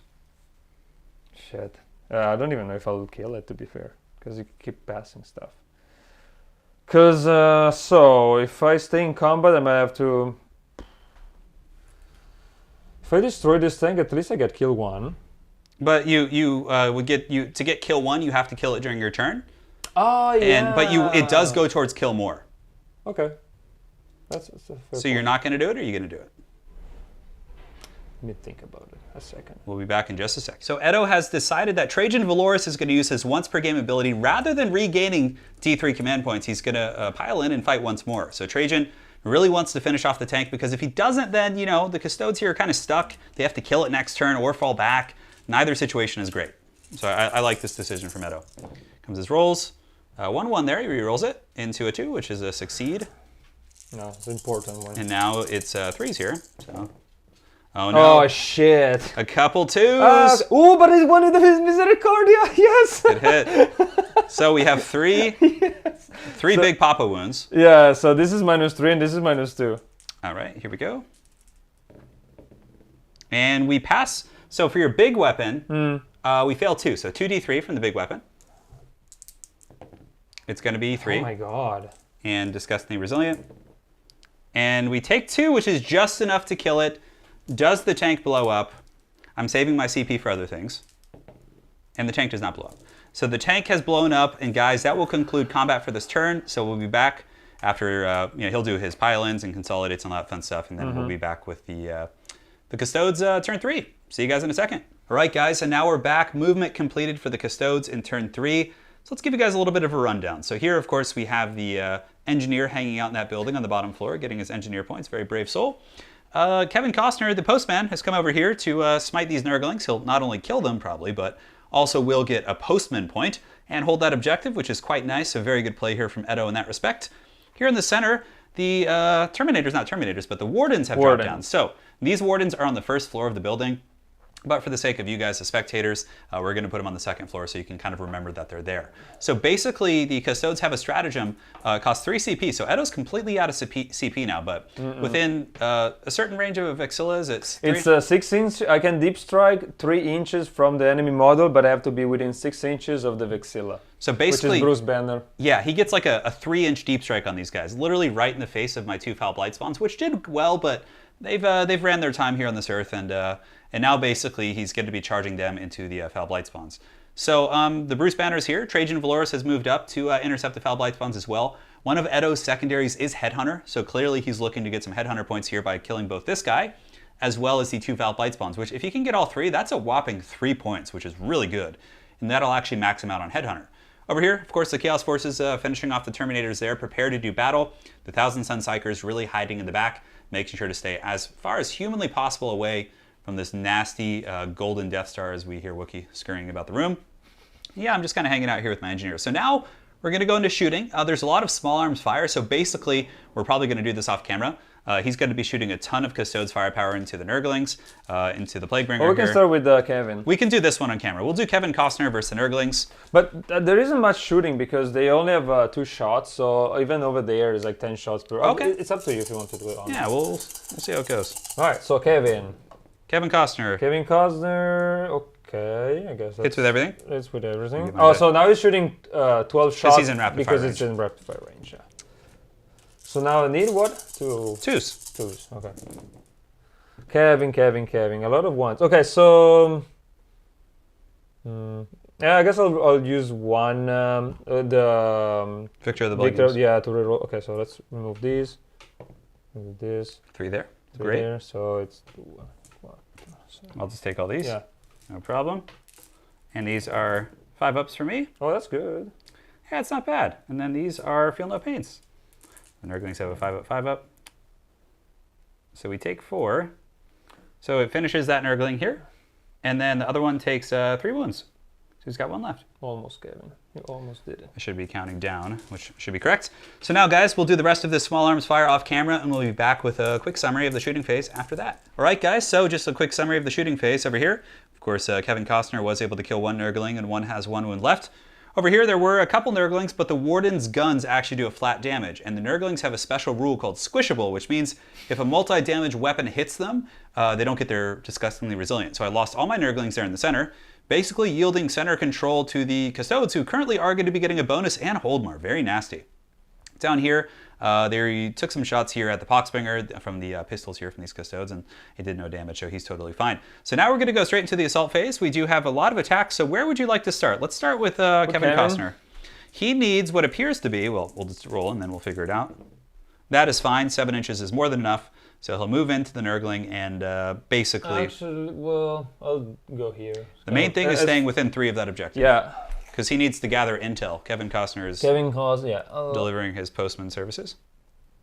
Looks good. Edo with some nice measurements, making sure to optimize the distance he's getting towards the rest of my army. And I need to be 1 inches from that guy, right? Yeah, or you can be base to base. It's up to you. Yeah, that's fine. And then you just pile in. Fine. Great. So now we're going to go over to the other combats here. Whew. What else? Oh, yeah. Let's Sword and Shield. They're going to try to charge that horrible figure over there. They should make it. What'd you roll, a 7? So, yeah, that was a 1. No worries. 7 is more than enough, so the sword troops can get in. Would you like me to move them for you? Yeah, just Let me know when you're happy. Yeah, that's fine. Here, here, and here. Great. And now, where would you like to go next? I would say the warden into this block. So you're going to declare the tank also. So the tank Indeed. will, because he's opting to do that. The tank can see him around the corner. Foul Blight Spawns cannot, but he's doing this so he can attack the tank if he so decides. Because it might be overkill just having him on the Foul Blight Spawn. So tank gets 2d6 flamethrowers and the auto shot, 7. Average, nothing crazy. And they're T5, right? Your wardens? Yes. So 3s, rerolling 1s. So it's going to be 5 at -1. So 5, 3 up. And you take 1 wound. Okay.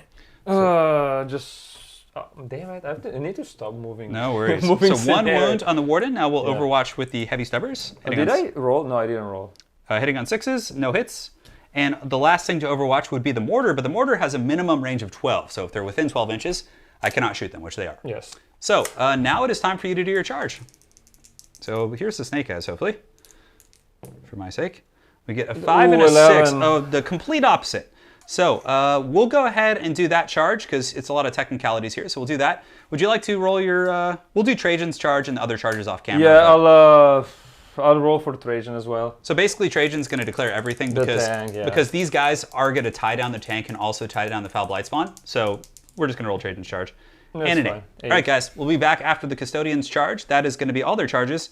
Things are about to get pretty crunk. All right, guys, and now we're back at the end of turn 3, end of battle round 3, as the Custodes march into combat against a very beleaguered Death Guard corps here. So basically, the Wardens had a very clever charge through the wall. They basically were able to touch everything. So we have 10 Wardens, 6 are going to be attacking the Plaguebush Crawler, and 2 will be attacking each Foul Blight Spawn. On top of that, they are within 6 inches of the Vexilla over here, who will give them +1 to their attack profile. So these guys are pissed. Preparing for a pretty heavy battle as the Night Lords and the Demon Prince of the Night Lords await in the Smash Captain. So we're going to have a serious Royal Rumble next turn, which is going to be super fun. So let's go ahead and do the attacks. I am not going to be interrupting because pretty much all the troops I have in combat are absolutely terrible. And now we're going to do the attacks. Where would you like to start first? So let's start with this gentleman over here. So it's going to be 2 attacks into 10 attacks into him. So 2 Wardens into the Foul Blight Spawn. Okay. What's his? He's T5. Oh, T5. So you need 3s. You need 3s. Couple misses there. Okay. So- -2. And you hand those to me, man. Thank you. Suck. So these are 5 ups. Wow, pretty good. So we wow. failed 2 only, so 2d3. He has 4 wounds. Edo gets 5. So 5 damage off that. And now, feel no pains. He might live. Oh, wow. And he lives. I pass all but 1. And the Foul Blight Spawn lives, only taking 1 wound after all is said and done. Oh my god. He All right, let me do the 2 Misericordias then. Not that we're going to do much, but... Misericordias. These are like the daggers that the Custodes 4, carry. needing 4, or rerolling 1 for Valores, so 2 at -2. 2 at -2 against the Foul Blight Spawn. We pass 1, fail 1, and it's 1 damage. Yes. And he's taken 2 in total. Jeez, my So dice that Foul me. Blight Spawn will live, which is great. I'm very happy for that. Because that means it'll keep them in combat. Ah, Catroia. Dice flying everywhere. Absolute anarchy here in the Turin household. All right, let's see the other 2 Warden on the gentleman over That was there. some pretty hot rolling on my part. Statistically, he should have died there probably. Rerolling the 1s because of the captain guy. Okay. All hits. Now needing 3s again. 3s to wound. A fair amount of 2s. This. So 5 in total, right? Yeah. No, it actually looks like 6. So 5 ups for me because it's -2. I fail all but, so it's 5d3. I failed all but 1. So it's 3, 4, 5, 6, 7, 8, 9, 10. So we have 10 dice right here. So let's go ahead and grab these. And the other Foul Blight Spawn explodes. Well, he doesn't actually explode, but I mean, he just gets shanked and falls over. It's a little Nurgling here, looking awfully sad, but you can see he's okay. He did well. He roasted some Custodes earlier. That Nurgling will go to the warp, and this guy, unfortunately, being immortal, well, maybe he'll get some sort of treatment from Nurgle. Who knows? So next, guys, we have the tank. So one of the Foul Blight Spawns has fallen here. And now this is the big Pumbaa, the big Mamba attacks here coming in. Let me reroll. It's a lot of attacks. The 1s. Rerolling 1s for Trajan. Okay, so all by 1. All but 1 hit. That is Now the we nature. need 4, right? 4s. They are strength 8. Your guys? Yes. Correct. So my tank is toughness 8, so it'll be equal. So 4s to wound. Okay, let me reroll the 1. Reroll the 1s because Trajan gives reroll to 1s for these glorious boys. Yeah. Let me get that. Oh, 2 and 3s actually. Oh, he rerolls 2s and 3s also? No. 20, I was removing 2s. And, Oh, okay. So the 2s and 3s are fails here. Okay. Plague Bush Crawlers are very tough. There's a 3 up there. Rerolling the 1s. Oh, here. Oh, that was good. Pretty good. Alright, so this. Hand me that giant grip of dice. Kind sir. Ah! It's okay, I lost 1 in the transition. Fuck. So 5 up. And now we pull these. So let's go ahead and pull the 5s and 6s here. So those are all D3 damage. This might kill the tank. That is a whopping ton of damage. 6, 9, 12, 14, 16, 18, 19, 20, 21, 22. If you could gather 22 dice for me, that'd be much appreciated. Actually, yes. So here the tank has taken 22 damage. It has 12 wounds. If I roll disgustingly resilient in a very efficient manner, perhaps it may live. We'll find out here in the next episode, my friends. Well, in this episode, but just, in a moment. It was. Okay, I dropped 1. Sucked. So here comes the disgustingly resilient rolls. So that's not going to do it. We save a handful, actually. Let's pull the 5s. That's not bad. Let's pull the 5s and 6s. So how many wounds do we have here? So it looks like that's 5, 10, 12, 13. Just barely gets it. The Plague Bush Crawler, does it explode? And you know what, guys? I might want to auto-detonate this bad boy and do D3 mortal wounds to everything nearby. Granted, Oh, sure, I forgot. Oh, well, whatever. For the counting, we did the counting right. Yeah. I just forgot. Yeah, we forgot to place model there. No problem. Place a model. But if I auto-detonate, it might kill my Foul Blight Spawn, giving you another Headhunter's only concern. Yeah, auto-detonate, please.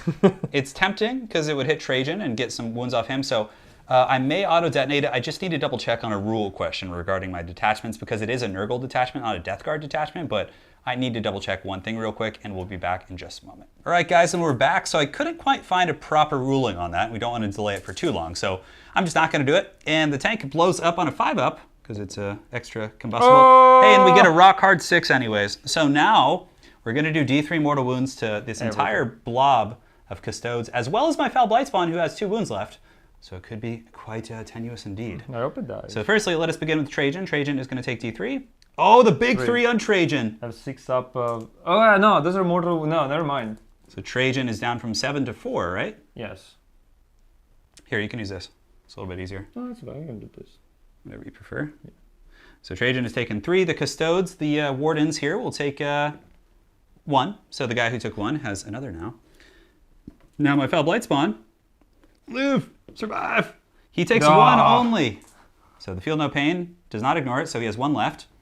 And that's it. That's pretty much it. So there was just Trajan and that guy. Yeah, and the Goon Squad. So the tank has fallen, and now, guys, we'll do our consolidates and all that if he wants to, and we'll be back with a summary of turn 3. All right, guys, scratch that. There's actually more combat. We have the 3 Custodians here with the swords and shield going after the Poxbringer. So let's go ahead and do this. Sorry. Can we check if this is like 6 inches? I don't think it doesn't look like 6 inches from that So it guy. looks a little bit far for 6 inches. Yeah.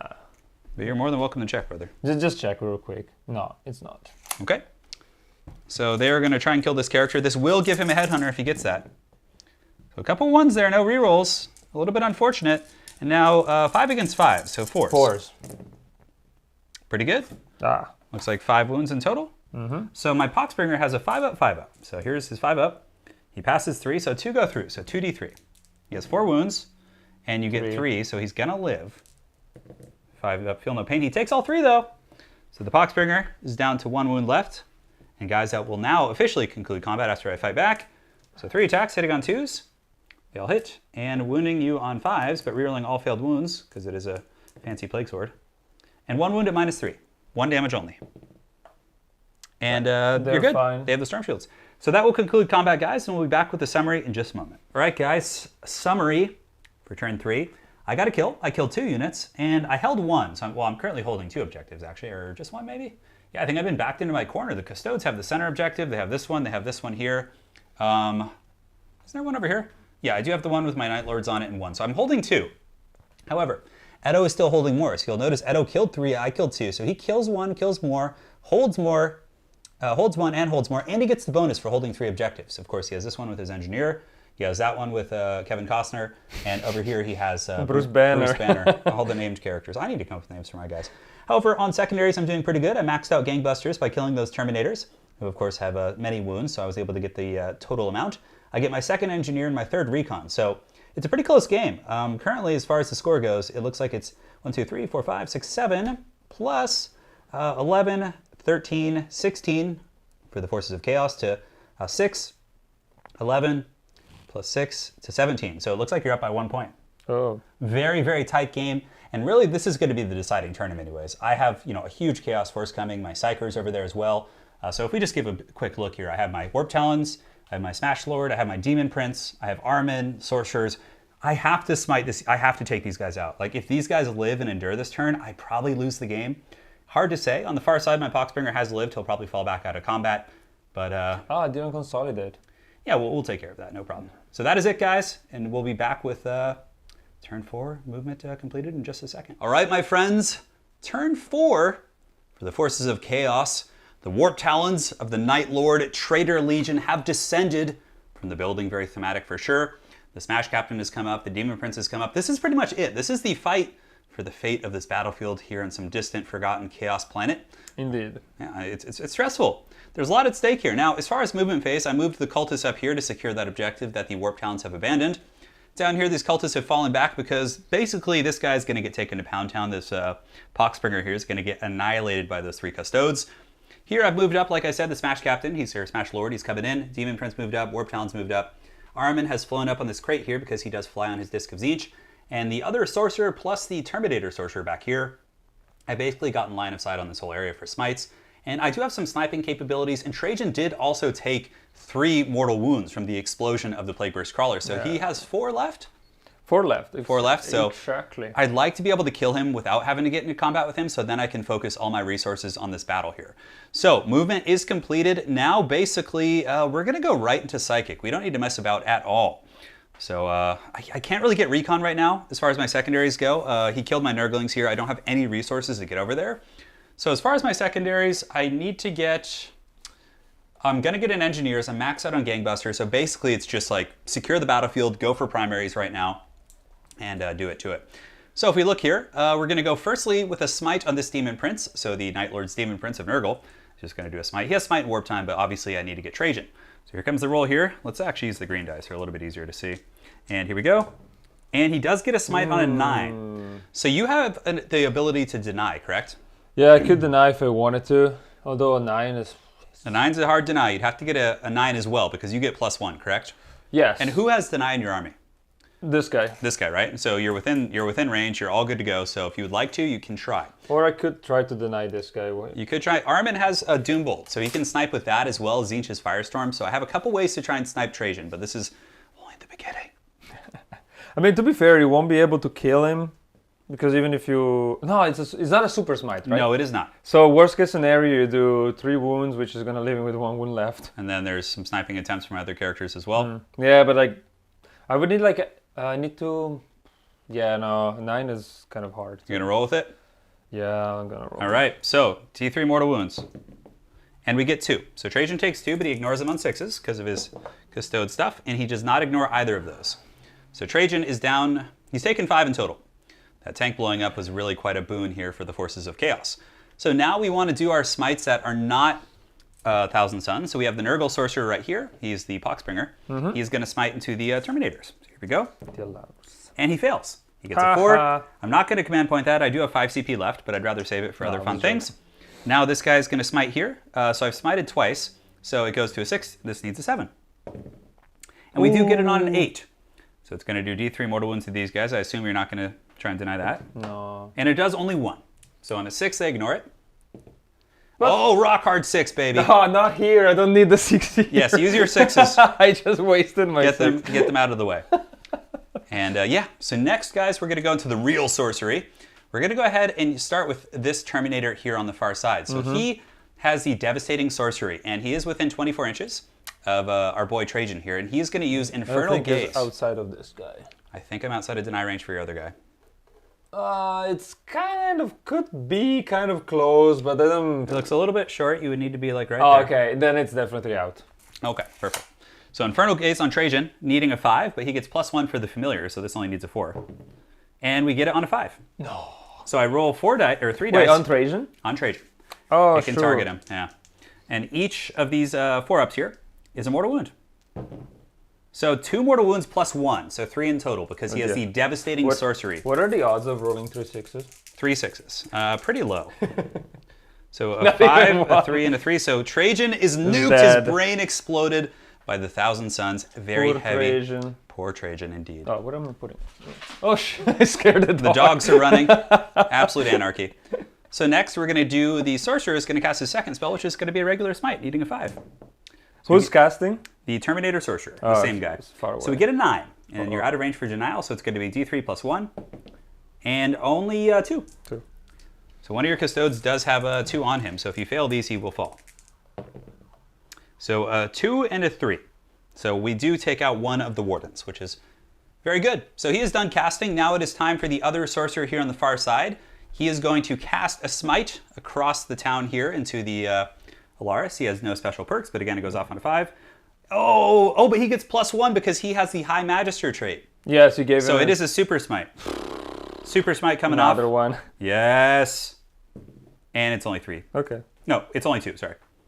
Actually, No, Super Smite is a D. No, is it's D6, but I only rolled a 2. However, I'm going to spend one of my 5 command points going down to 4 and re-roll that because this is juicy. Ah, damn it. Another 2. It's So only gross. 2 on the Wardens here. So go ahead and do your rolls. And a 3 and a 3, so you don't ignore those. So 2 wounds off those guys. Progressive damage for sure.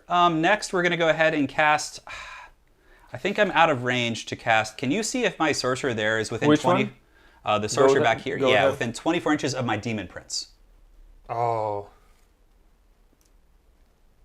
It is. It is? Okay. Yeah. So I'm going to check to see Diabolic Strength is... No, it is not that long range. Okay. So it's at 18-inch range, You unfortunately. can cast it on them.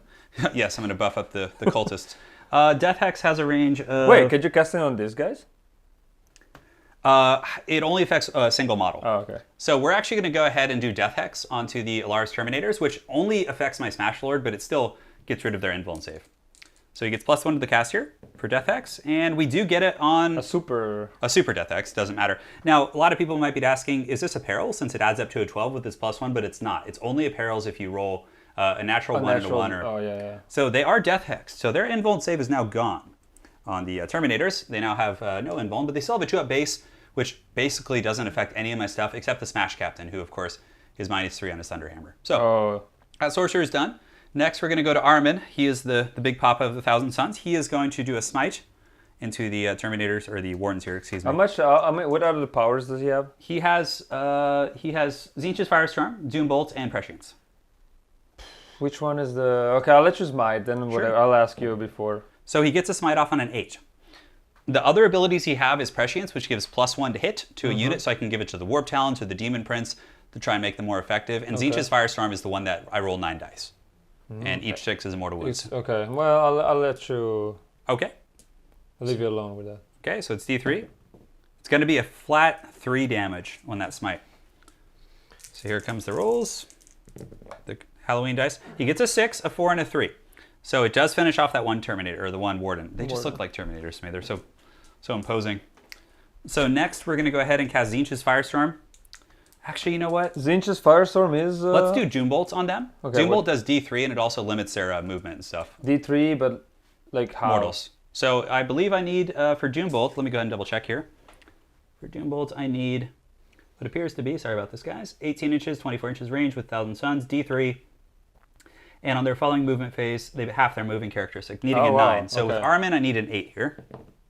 And I fail. We're not going to reroll any of that. And his last spell is going to be Tzeentch's Firestorm, which will go off. Is that the last casting stuff do you have? That is it. I'm okay, done. I'm gonna try to deny. We're actually going to put Prescience onto the.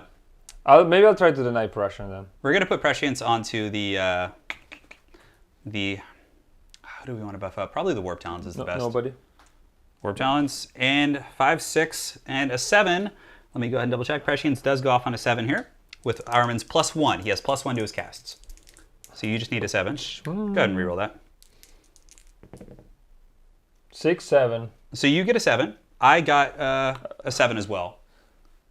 So with your +1, we're tied basically. Yeah, I don't remember if I need to do pass or tie. Typically you need to beat it, but let's double check that real quick. And we'll get to the bottom of this. But if that does indeed fail, then Prescience will go off. Let's see. And we'll be on the Warp Talons, which means Death to the False Emperor will be triggering on 5s with them, which is really good. It's like a ton of extra attacks.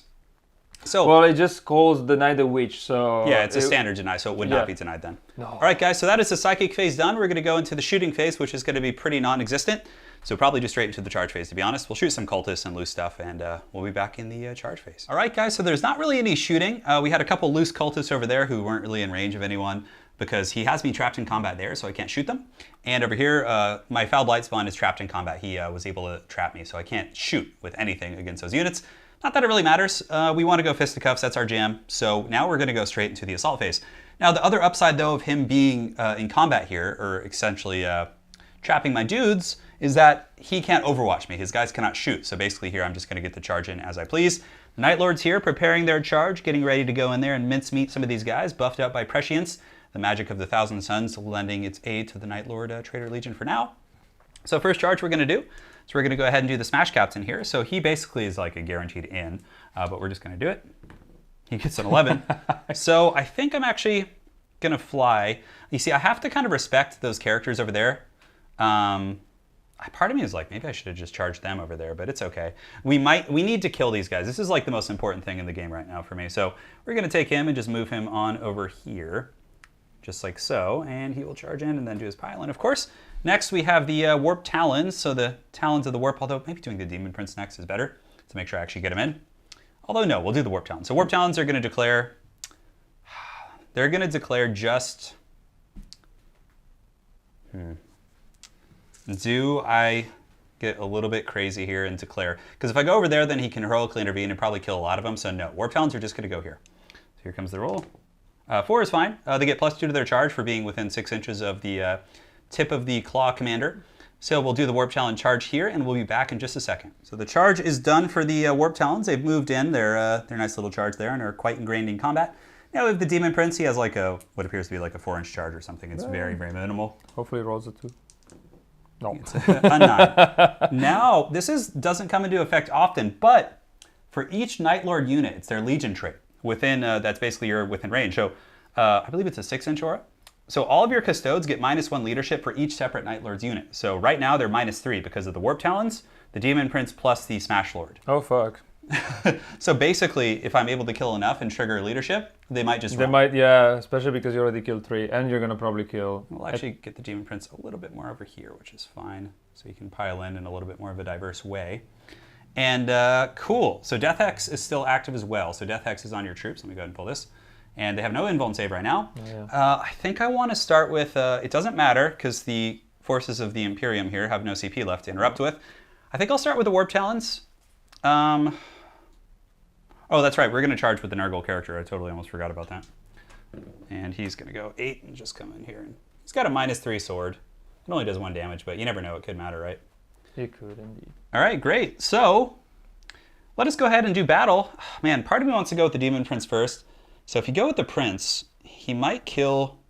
But I can't interrupt. You can't interrupt. Why are you even like asking yourself? Well, because I have to... There's a bit of a method here because basically they have 4 wounds apiece. So I'm trying to think of the most optimal system. So I'll probably start with the Prince, actually. Okay. So for the Prince, and plus it's less dice. So for the sake of this battle report here, I'm just going to do this too. So 1, 2, 3, 4, 5. Oh, you need how many for those guys? 30? Yeah, so for them 31 if you don't mind starting to gather those. So for the Demon Prince here, it's going to be 5, 6, 7, 8 for Hateful Assault. He's not jacked up with Diabolic Strength now. So against the Custodes, here it comes. Their Death Hex, not that it matters. Hitting on 2s, re-rolling the 1s here. Sorry, I know the dice are different colors. It's probably a little bit annoying, but it's getting late in the day. And so those wound. So we did drop 1. Now it's going to be 3s here. And we drop a lot, so only 3 against them. 3 what? 3 wounds from the Demon Prince at -2. For a sack. Porco Dio. He fails all of them, so it kills... I have a 6-up, feel no So pain. it's 2 damage apiece from the Demon Prince. So damage, so... So you need to do it a couple at a time, if I'm not mistaken. Why? Well, just because they're different attacks. So, so basically do 2 at a time. Because this is this first swing. Shit. Okay, no? Nothing there, so do another 2. And so... How many wounds did I say? 3? I think it was 3. 3 each. I did 6 damage total. So now that you made a 6, your guy has 1 wound left, and now roll 2 more again. So this is the 3rd attack. This is why it's important. And you roll a 4 and a 1. So it just kills 1 guy in the end. These Terminators, tough as nails here. I don't know. What can I remove? I mean, doesn't really matter. Okay, very good. Now we're going to go ahead and do the Chaos Lord with the Thunderhammer. Oh. Yes, it's time. It's thunder in time. And do I want to use Veterans of the Long War? Probably not, because I want to use that on the Warp Talons, because they need to get all that damage in and try and finish them off. So here comes the Thunderhammer Lord, hitting on 3s. Suck. Oh boy, we Ouch. fail. We fail 3 of those. That's the nature of Thunderhammers. And now it's going to be 3s to wound again. So just 1. Do I want to CP that? We have what, 4? Because it's a flat 3. You kind of need to kill those things. Though, I if do they stay indeed. alive. But I don't know. There's nothing else I want to CP in this phase, and I have so much extra. So we're going to go ahead and do a little something something here. So we're going to CP reroll that. So I'm down to 3 CP. And we do. So 2 at -3, and you have 5 ups here. A 4 and a 6. Oh no, a 5 and a 6. 5 and a 6. He nails them both like an absolute champion. So now guys, that's a little scary. I'm down to 3 CP. I can fight again with my Khorne Smash Lord if I would want to. We'll do the Nurgle character. He's a little bit wimpy, so we're just going to get his 3 attacks, hitting on 2s. No rerolls.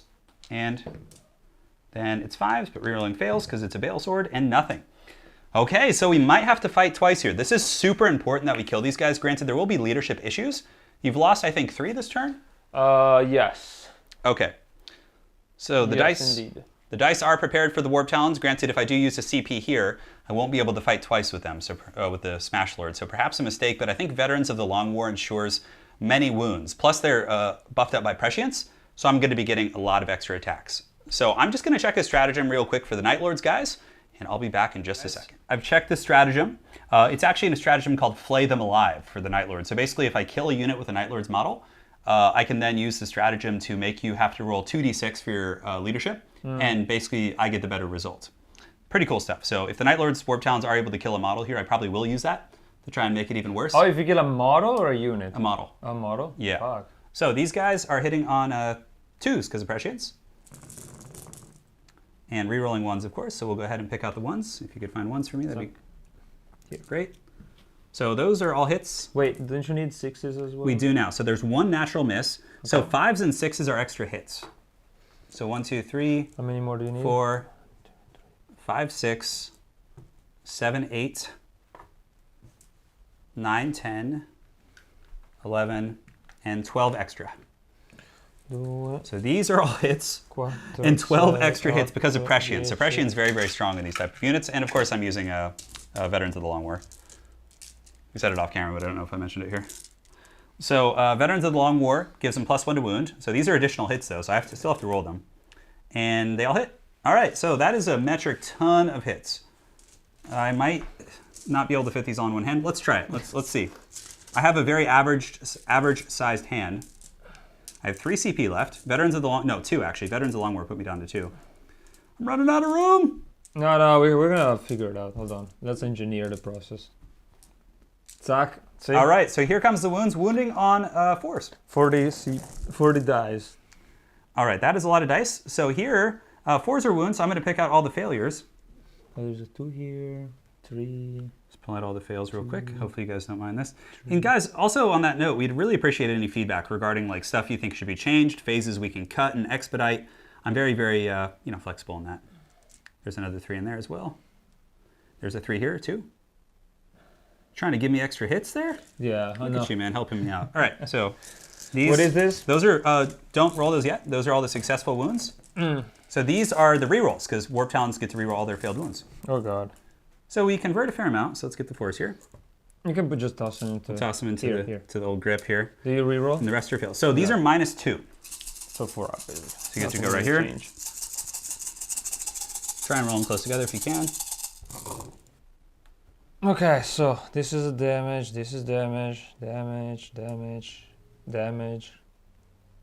more damage, even more damage. A lot of wounds coming through here, guys. Seconds.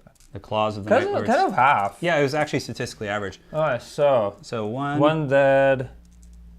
2 dead, 3 dead. So 3 died. 3 die. I think there was one extra. Let me check actually. So Oh, okay. Yeah, sorry. there's 1, 2, 3. So 3 of them die outright, and then 1 more takes a wound. Okay. And I will pay 1 more CP, going down to 1 using Flay Them Alive. So basically, in terms of lore, the Night Lords would basically string up their prey and just like flay their skin and leave them to scare the other ones. That's basically 1 Custodian being taken down here. So I have 1 CP left. I don't really have any other combat. Now it would start to alternate. Granted, he pulled away from my units that could still fight. So at this point, I mean, Edo honestly has a pretty good chance to swing back here and do some damage. So he's got 4 Custodes left here. You've lost 6. Yes. Correct? Yes. So what's going to happen is their leadership is what? 9? 9, something like that. It's 9. So -3 for the Night Lords units that are nearby. But again, this is at the end, so we'll see what you decide to swing. So here you have your attacks. And yeah, it's your go. So you get to fight back now. So you decide how you want to split your attacks. And you do have Headhunter, so killing the Prince and the Smash Lord are both Headhunter points. Prince is a bit of a tougher gambit, but nonetheless, you could put 3 into the Prince, it looks like. So the power that you just told me about, the Leadership, flay them alive. So during your leadership, you roll 2 dice instead of 1, and we take the one that's better for me, basically. Oh, okay. But if I kill him, does still apply? It will. So he's one of the 3 Night Lords units. Oh, okay. So it will get rid of one of the modifiers from the Night Lord's Legion trait, but it will not affect the leadership. So I would have to kill 2 of the characters to have like a little bit of a better chance. So we'll let Edo decide, and we'll be back in just a second, and I'm going to adjust my CP counter. All right, guys, so we're back in the fight phase. Edo's decided his attacks over here. However, we forgot about this. So I actually have a little Haggard Plague Bearer with 1 wound who's going to die horribly, but he gets to swing first because it is my phase here. So we miss once. 5s, rerolling fails. So 1 at -3. 1. Let me check something. Okay. 1 and -3. Yes, in this particular fight. 3 up. Porca Madonna. And you take 1. So just 1 damage on these guys. 1 damage, 1 of those. Nothing terribly spicy. Suck. So we'll use this blue dice to indicate that. So now we're back to the big fight here. Edo has decided to put 2 into the Demon Prince, and then the other 2 into the Talons or into the Smash. Well, Talons. The Talons I would do. Okay. So since they're also 6 inches from this guy, they get 1 more attack. So Edo, with some good piling in, was able to get within 6 inches of his banner here, and now comes the big death thrust. Might be able to kill my Demon Prince, and honestly, this is pretty big for him. You want to do it here or? Right here is good. So no 1, okay. No 1s, they're all hitting good. Although, to be fair, with the passing of Valores. And you can roll over here. Yes, Trajan Valores did actually fall, so there's no rerolls here. So now, what's the strength of this weapon? 8. So it'll be 3s to wound, because Demon Prince is 6. So some 1s and 2s, not too many. Oh, 4 it looks like. So how many in total? 6. 6 might kill the Prince here. Oh, and I have to do 2 Misericordias, but I doubt might kill the Prince here. So we pass 1, 2, so it's 4d3. Do I want to CP anything here? No. I'm trying to think. So 3d3 would be a maximum of 9. Yeah, I have 1 CP left. I'm going to use my last CP to try and keep the Demon Prince alive. So you're going to do... Yes. So on a 5 up, the Demon Prince will take 1 less. And we fail it. So I'm out of CP. And now it is time for Edo to roll his D3. So if he rolls average, average here, it should kill it. So try and roll it a little tighter together. So 3, 6, close. 8, and 9. That will do it. Oh, wait, what? No, why did you say 3? It's 4d3. So these are 3 each. 3, 6, 8, and yeah. Yeah, so the Demon Prince has fallen. Very epic. And now you swing into the Warp Talons here. 10 attacks. This is quite a fierce battle, this game here. Very, very pitched. I'll do the 2 Misericordias after. Okay, so this is into the Warp Talons. Correct? What's your toughness? 4, so just 3s, or 2s. 2s. Because you're strength 8. Ooh. So only dropping 1. Could I get those dice from you, brother? Oh, okay. Because they only have 1 wound each, so this should be pretty good. 8 and -2. So 5 up in Vulns. 2, 3. So we lose 4 Warp Talons in total. Okay. So 4 of the Talons will and fall. I'll do the 2 Misericordias. I'll flip these guys over. Okay, so they hit. So strength 5, so needing 3s. Nothing. All right, so now we have combat here with the Plaguebringer, Poxbringer. So 2 Headhunter points for you. I'm pretty sure this will max you out here. Yeah, I think so. So those drops 1. What's his toughness? His toughness is 5. Okay, so I need 4s. Some. No, actually, only 3. 3 should be enough. So 5 up invul. We pass 1, so 2d3 damage. How many wounds do you have? So 2. All right, I have 1 wound left. So 2 5-ups. We fail both. So the Poxbringer has fallen. Very good kills from the Custodes. So now we will go on to leadership. So you've lost Oh, yeah. 6 models here, correct? Yes. So now for leadership, you have to, you're -2 leadership because of the Smash Lord plus the remaining Warp Talons. So their leadership is what, 7 now? 7, and you roll 2 dice because of Flay Them Alive. So it's a pretty good stratagem here. I mean, normally leadership stuff from Night Lords isn't like super common, but in this case, it's pretty damn good. Because he could potentially lose very expensive models here. They're like 50, 60 points apiece. Yeah, 9. So you're down to leadership 7, and you roll 2 dice. 2 dice. And the fact that I'm close to this guy, it allows me to re-roll. Like what? So I think you would just re-roll these 2 dice, I would imagine. It's a very weird interaction. So roll those 2. So a 6 and a 4. So you get to re-roll a failed leadership test, correct? Is what it says. So you would re-roll both dice, I think. Okay. Yeah, you get like another shot at it. So 6 plus 6 is 12. Their leadership 7. You would lose the whole squad. Ah, fuck. The Night Lords flaying the Custodians alive, scaring them off the battlefield. Fucking bullshit leadership. Yeah, the leadership shenanigans from the Night Lords actually coming into effect, which you don't hear terribly often. But Well, even if they had strength, well, with 6... you rolled pretty bad there Yeah. at the leadership, yeah. Plus, he got a reroll from the banner, because they don't get the free reroll like Space Marines do, which is kind of stupid, but the banner did give it to them. And now for my Night Lords, I've lost 4 Warp Talons, so I could fail here. Oh, yeah. 4 plus is 10, so their leadership 9 with the Sergeant, so I will lose another one, if I'm not mistaken. And I'll double check the leadership after the turn. If they're leadership 8, then I would lose another Warp Talon on top of that, so I will double check that. So guys, we'll be back here in just a moment. As far as secondaries achieved, I mean, not too much. I killed some valuable units, but of course there's much more fighting to be done. There's still these 2 characters, the Custodian troops down here. We have, what was his name? Kevin Costner. And yeah, some scary units for sure. I still have most of my Psychers, some Warp Talons, a Smash Lord, but this is far from over. And guys, we'll see you at the end of the Custodian movement phase. Quick amendment, guys. Warp Talons are actually only leadership 8, so I will lose 1 more. Usually, like the champions have like a better leadership value. If you could stand them back up, that'd be great. But they have a better one, but for Warp Talons, it's 8 across the board. I guess it's because they're like demons or a little bit more cowardly. So guys, now we're on to the Custodians movement. We'll see you in just a second. All right, guys, and now we're back with Custodes turn 4. Very pitched battle, literally down to like 1 or 2 points. So Kevin Costner has left this objective over here, which means the Custodes will not get the bonus for holding 3. However, Kevin Costner is going to be completing his postman, and he's going to be basically getting a bonus point for ending the turn within 3 inches. He did have to advance, however, to get to this objective, so he's not able to get into combat here. Granted, he probably will not be needed, as there's some very, very angry Custodes nearby. Now, aside from that, he's 2 flag bearers. The 2 Vexillas did move up forward to go into combat.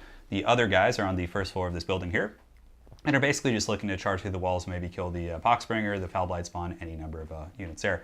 So that's pretty much it. So we're going to go into some light shooting. Custodes over here are going to shoot the cultists back there. So let's go ahead and do that right here. So it's 4 shots. 4 shots. Hit. What's their toughness? And they're T3, so it's going to be 3s. 3s. So it looks like 4. So 6 ups. There's no AP, right? No, there's no AP. So we lose 4 cultists. So I'll go ahead and pull those guys next time we go over there. Which one? Just Oh, pull. you will... Yeah, pull the ones furthest away from the objective. You can just knock them over. This one? Yes, those 4. Yes, just put them face down in the dirt where the cultists belong. Okay. So next we have the assaults, basically. Well, I can shoot with him. I'm Oh. gonna shoot those guys. Okay, so some attacks coming in here. 2 hits. Strength is what? 4. So 4s. And Wow. both fail. Nice. Now charges. Time for charges. Turns are becoming much quicker. So those guys into, I guess, all 3 of them. It looked to be about a 6-inch charge. Yeah, something like that. And a 9er, so you're good. So you can basically get wherever you want.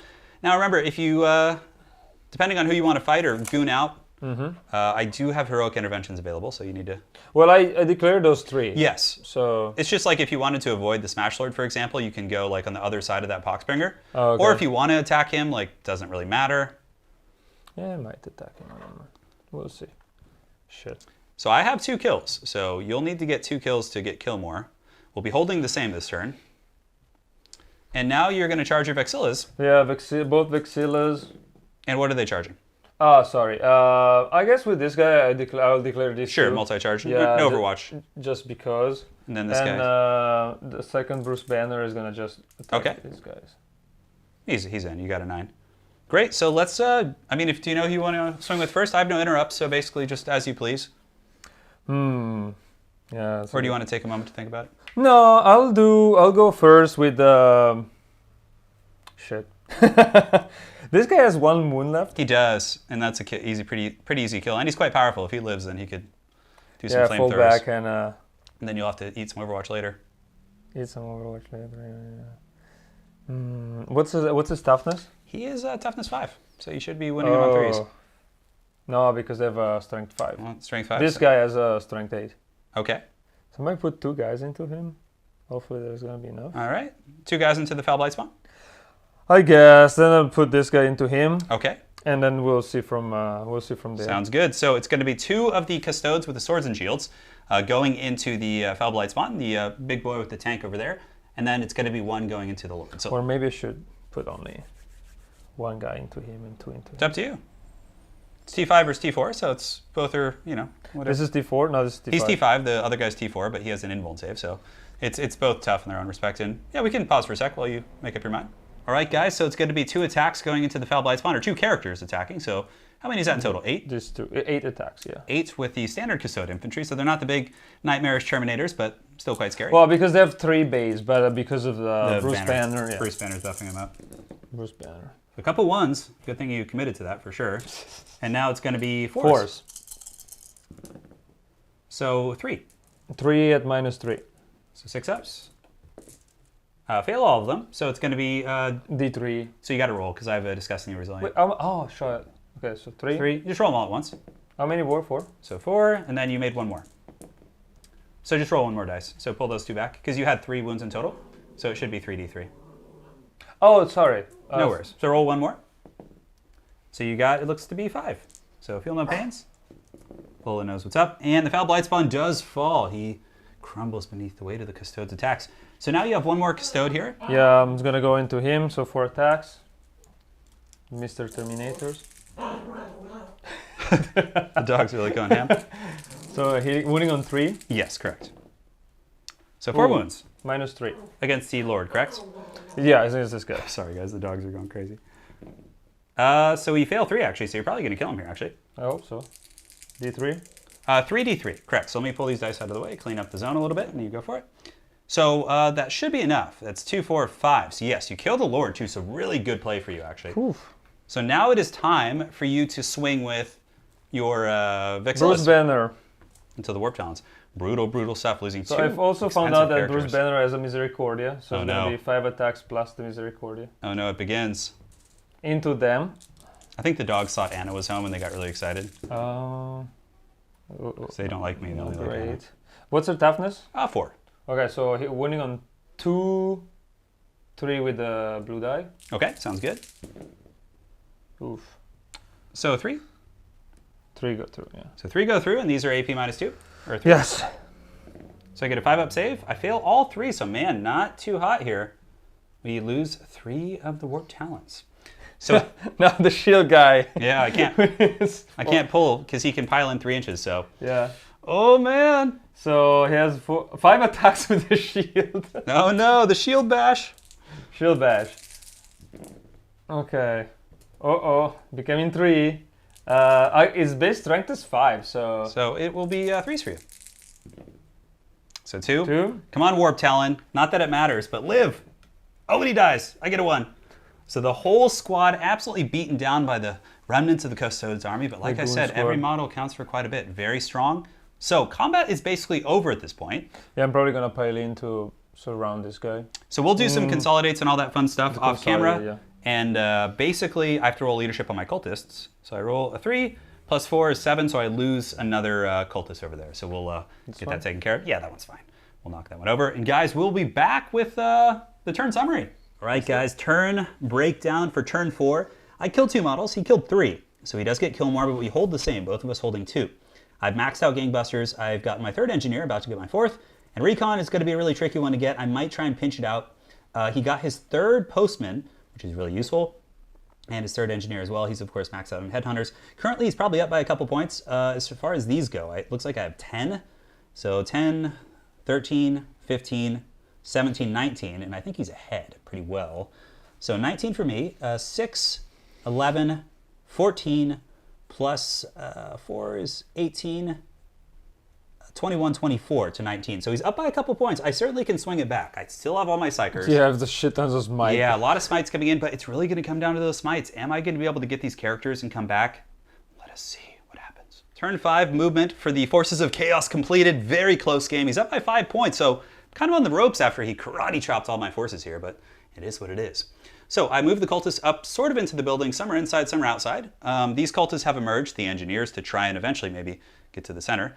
This group of 4 cultists is moving across here in desperate hopes of a recon point that may eventually happen, but we're not sure of that as well.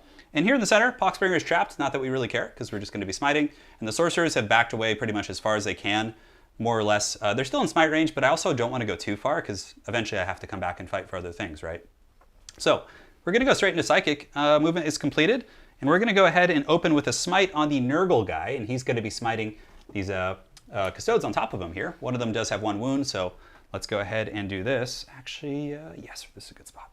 Smite going off, and a super smite. Oh, baby. It's a perils as well, so you do the perils first. He takes D3, he takes 2. How many does he have left? And then feel no pains. He takes, he hasn't taken any damage. So that guy is down to, he has 3 wounds left. He does peril, but it is a super smite. So this is D6 mortal wounds onto the Custodes there. For the 1. With no CP left. So anticlimactic. And they do not ignore it. Barely make. Hey, you know, at least we got a wound. I am grateful for that. Oh, yeah. Then make me forget about that. Perfect. So next we're going to open up with a smite coming in from the regular sorcerer, the guy over there with the goat's head. He's just going to do a smite, needing a 5. Wait, you made 3 damage to this guy? He's only taken 1. I'm counting down. Oh, okay. So I get another super smite, a 5 and a 5, plus 1 from High Magister. So let's see if I can roll something better than a 1. Come on. 3. Okay, a 3 is respectable. So 3 wounds to this Sword Custode squad here.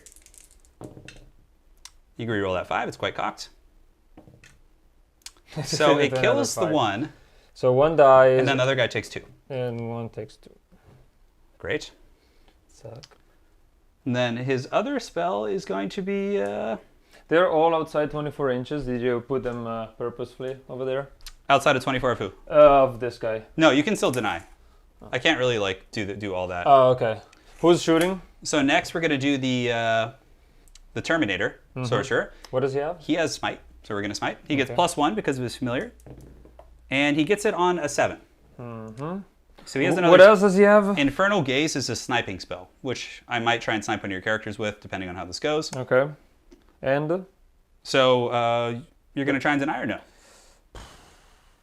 Another smite. Another smite coming in hot. And then how many other Psyker do you have? I have 1 more spell on him, 1 more on the other guy, and then Armin has 3. Oh, the other guy? This Yeah, guy? he only casts 1 spell. Oh, sure. No, it's fine. Just go ahead. Okay, so this is D3 plus 1. So it's going to be 3 in total. Shit. 6 is ignore. So he ignores 1, so it kills the This guy. and does 1 more to the other guy. Oh, why? I ignored 1. Oh, but that guy had 2 wounds on him, didn't he? Shh. So then yeah, you're right. Then Sorry. 1 bleeds over here. Yeah. I forgot about that. No worries. So this guy takes 2 or 1? He takes just 1, I believe. Yes. Because you passed, yes, you ignored 1 with your 6 up. Sorry. No worries. Confusion. No, not a problem. So that Terminator Sorcerer then has, Armin is going to cast Tzeentch's Firestorm on this last guy here. I'm going to try and just see if I can like cheese that out. What's that? So you can try and deny. It's the 9 dice and each 6 is a mortal wound. Then what else that is nasty do you have? Well, I'll cast it first and then we can decide. So a 5 and a 6, it actually fails. So you don't need to worry about that. So the Terminator Sorcerer has a smite left. The other guy has... Yes, the Terminator Sorcerer has a smite, an Infernal Gaze left. So, yeah, I guess we'll just do... Armin has a smite as well. So we're going to do Armin's smite onto this last guy here. See if it goes off. Looking like it is. And it is a super smite. Not Not that it only matters. He has like 1 wound left. It's kind of a waste, but No, it's two left. 2 left, okay. And we roll a 1. So that's pretty bad. And he takes the 1. So next we're going to go ahead and do... I really don't want to do the smite from the Infernal Gaze here. I wanted to save it for the characters. I guess we'll just do the Doom Bolt onto this guy. Mm-hmm. Which does what? It just does D3, and I need an 8. And we do get it on a 10, so it's D3 mortal wounds onto your last guy here. Should I try to deny that one? Got a 10. I need to make a 10. Yeah, but if he dies... So I have one more spell, basically, on the Terminator Sorcerer, the Infernal Gaze, and then the other guy has something, but I don't know if he has any direct damage. He has let's see, Diabolic Strength and Death Hex. No, he does not. So pretty much like this will do D3 here, and then I have Infernal Gaze. Infernal Gaze is the one that for roll 3 dice, and each 4-up does Immortal. So I'll be shooting it into like one of your banner character. Oh, well, okay, fine. I'll try to deny the other one. So it's 3. Again, what are the odds of making 3 6s? It's happened before. So we do get a kill for the turn, but like you'll probably be able to swing back and kill more, which is a little bit scary. I don't think so. With what? Well, Cultist, and that guy is dead up there, correct? Oh, yes. Okay, I was just checking. I was like, oh, is he still alive? No.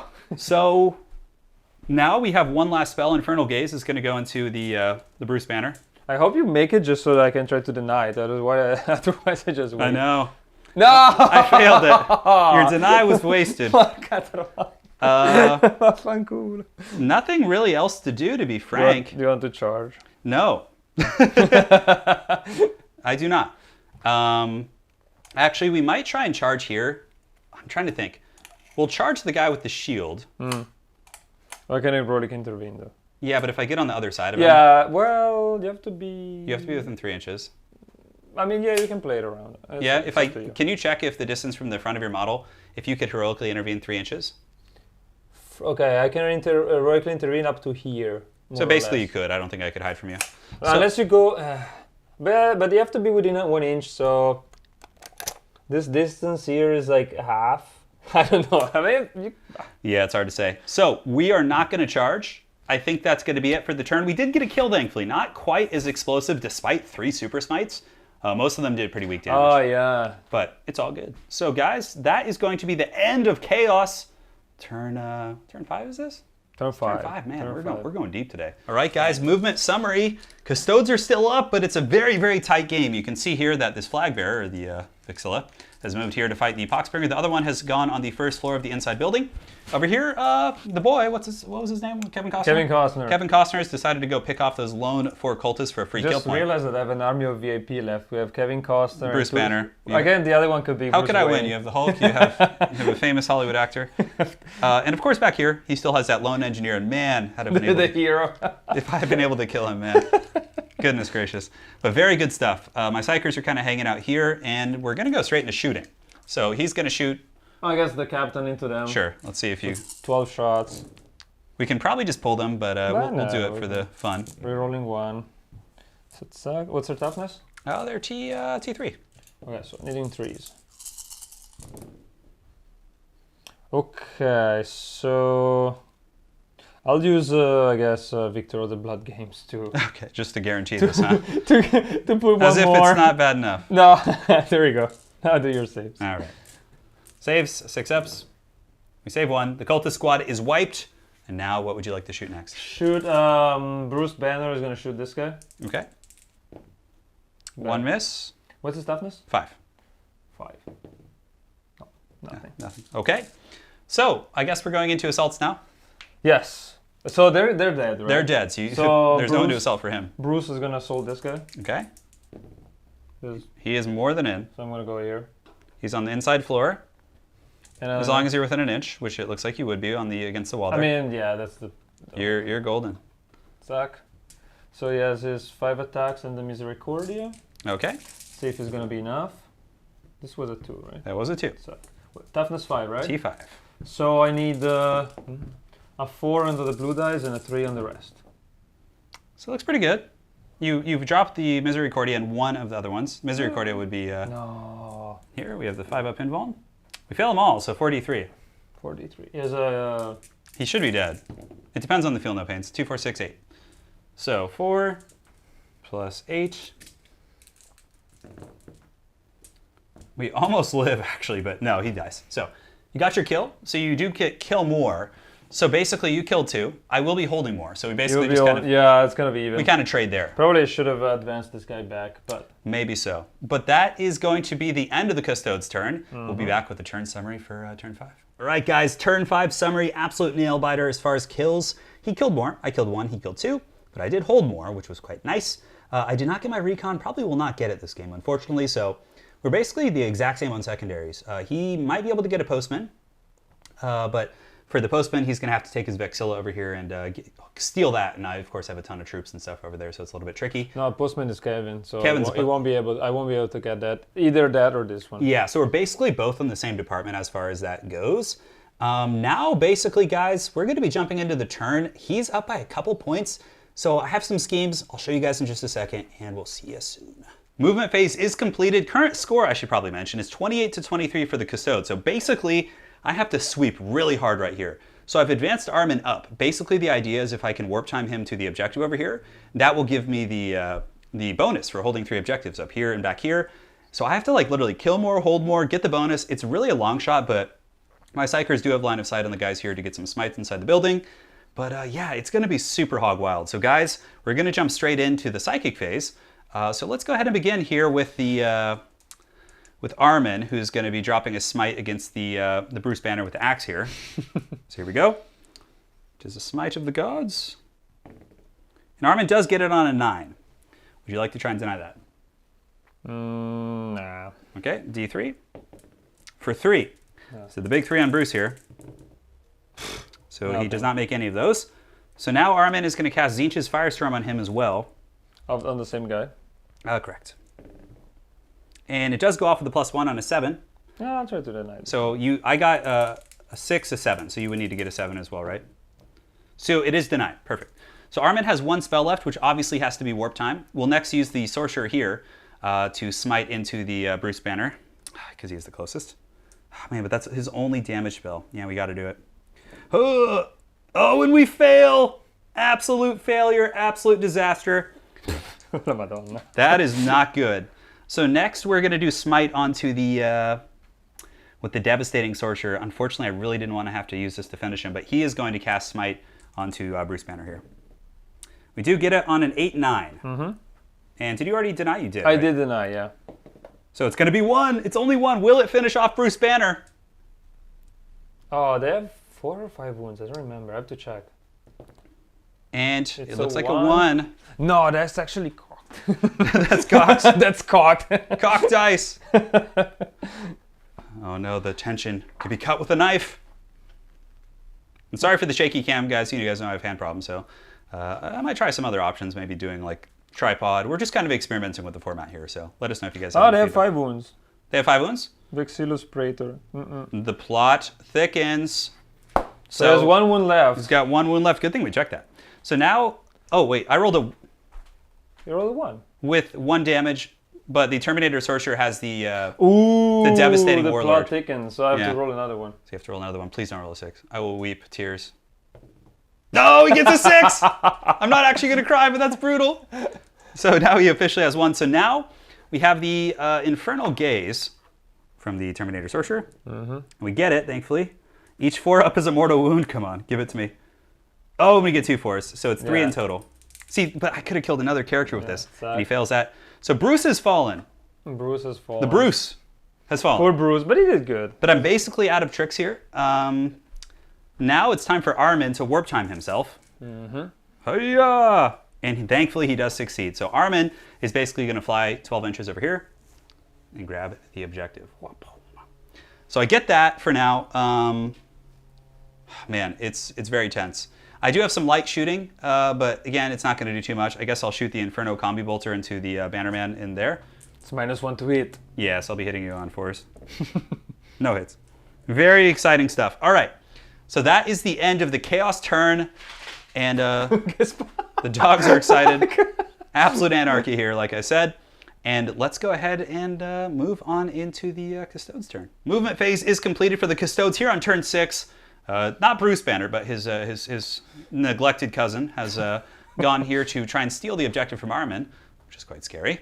And of course, his biker guy went over here to Kevin. basically, yeah, Kevin tried to, he can't deliver the post here because I do have a ton of troops in there, basically holding the objective. But he is going to try and kill my sorcerer, which is basically fresh fish. So let us go ahead and go into shooting. If you'd like. Right away. So Kevin is going to shoot the... Sorcerer.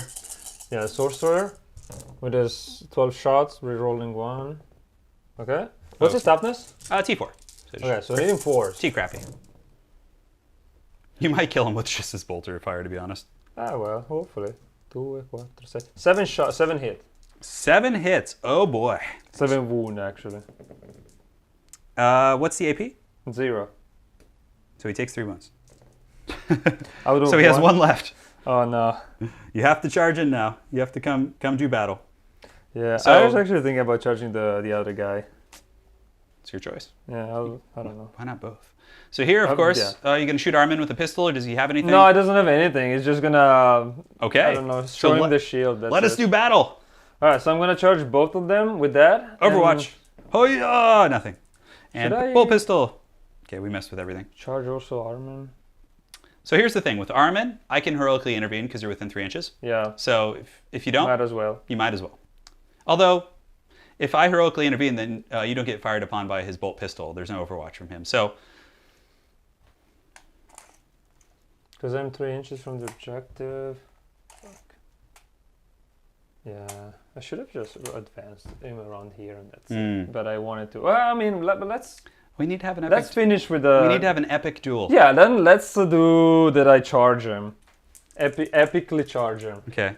That's quite epic. An 8 is epic, and then we And I'm gonna sit on the objective. It's up to you to take it. take it. All right.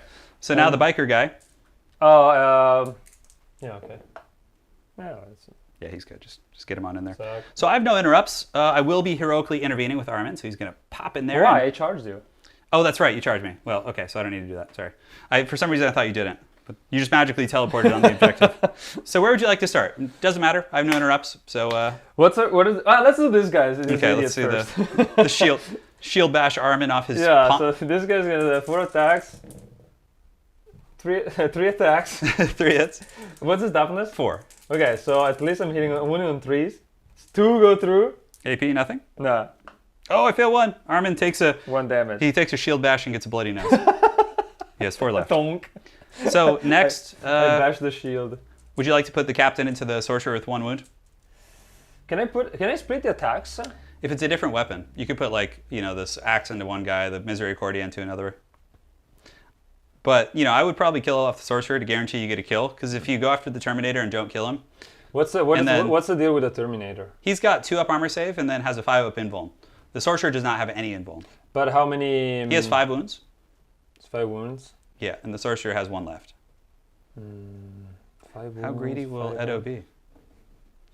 Well, let's think about it, because We'll think about it, guys, and we'll be right back. All right, guys, so here's the plan. Edo is going to put the 5 spears into the Terminator sorcerer and the 1 Misericordia into the sorcerer. Very, very ambitious. Might be his downfall. We'll see, because he's up by 2 points. it's okay. It's quite charming, though. All right, so I can reroll these. Don't roll those into 1s, why don't you? Okay, so Okay. the 1 spear rolls into a 1. Now, Now the spears, he's T4. Should I do it separately or You can do it. You can do it together. It's fine. So T4 and T4. Yeah, they're both T4. All right, so I need 3s. Okay, but Oh no! I can reroll fails. just because 1 fail or all fails? All fail because I charged. Oh no! Okay, 1 more fail still. So 3 spears into the Terminator. And the Misericordia into the Oh, the tension. yeah. I don't know. Misericordia is strength 5, right? Strength 5, yeah. So what's AP? -2. So this is on the sorcerer. Oh yeah! Oh, and he passes. Okay, so the sorcerer stays alive. This is troublesome here. If you don't kill the Terminator, the game will probably be a tie. So you have 3. Yeah. Terminator and it's -2. -3. So 5 up Terminator saves. So I pass 2, fail 1. So now Wow. it's D3 damage. So this is gonna be alive. So no matter what, if it's gonna Well, be... we'll see the score. I might have it wrong. So 2 damage here. The Terminator's down to 3. And now it is time Oh, shoot. No, never mind. for the forces of the Dark Gods to swing back. Armin will pile in.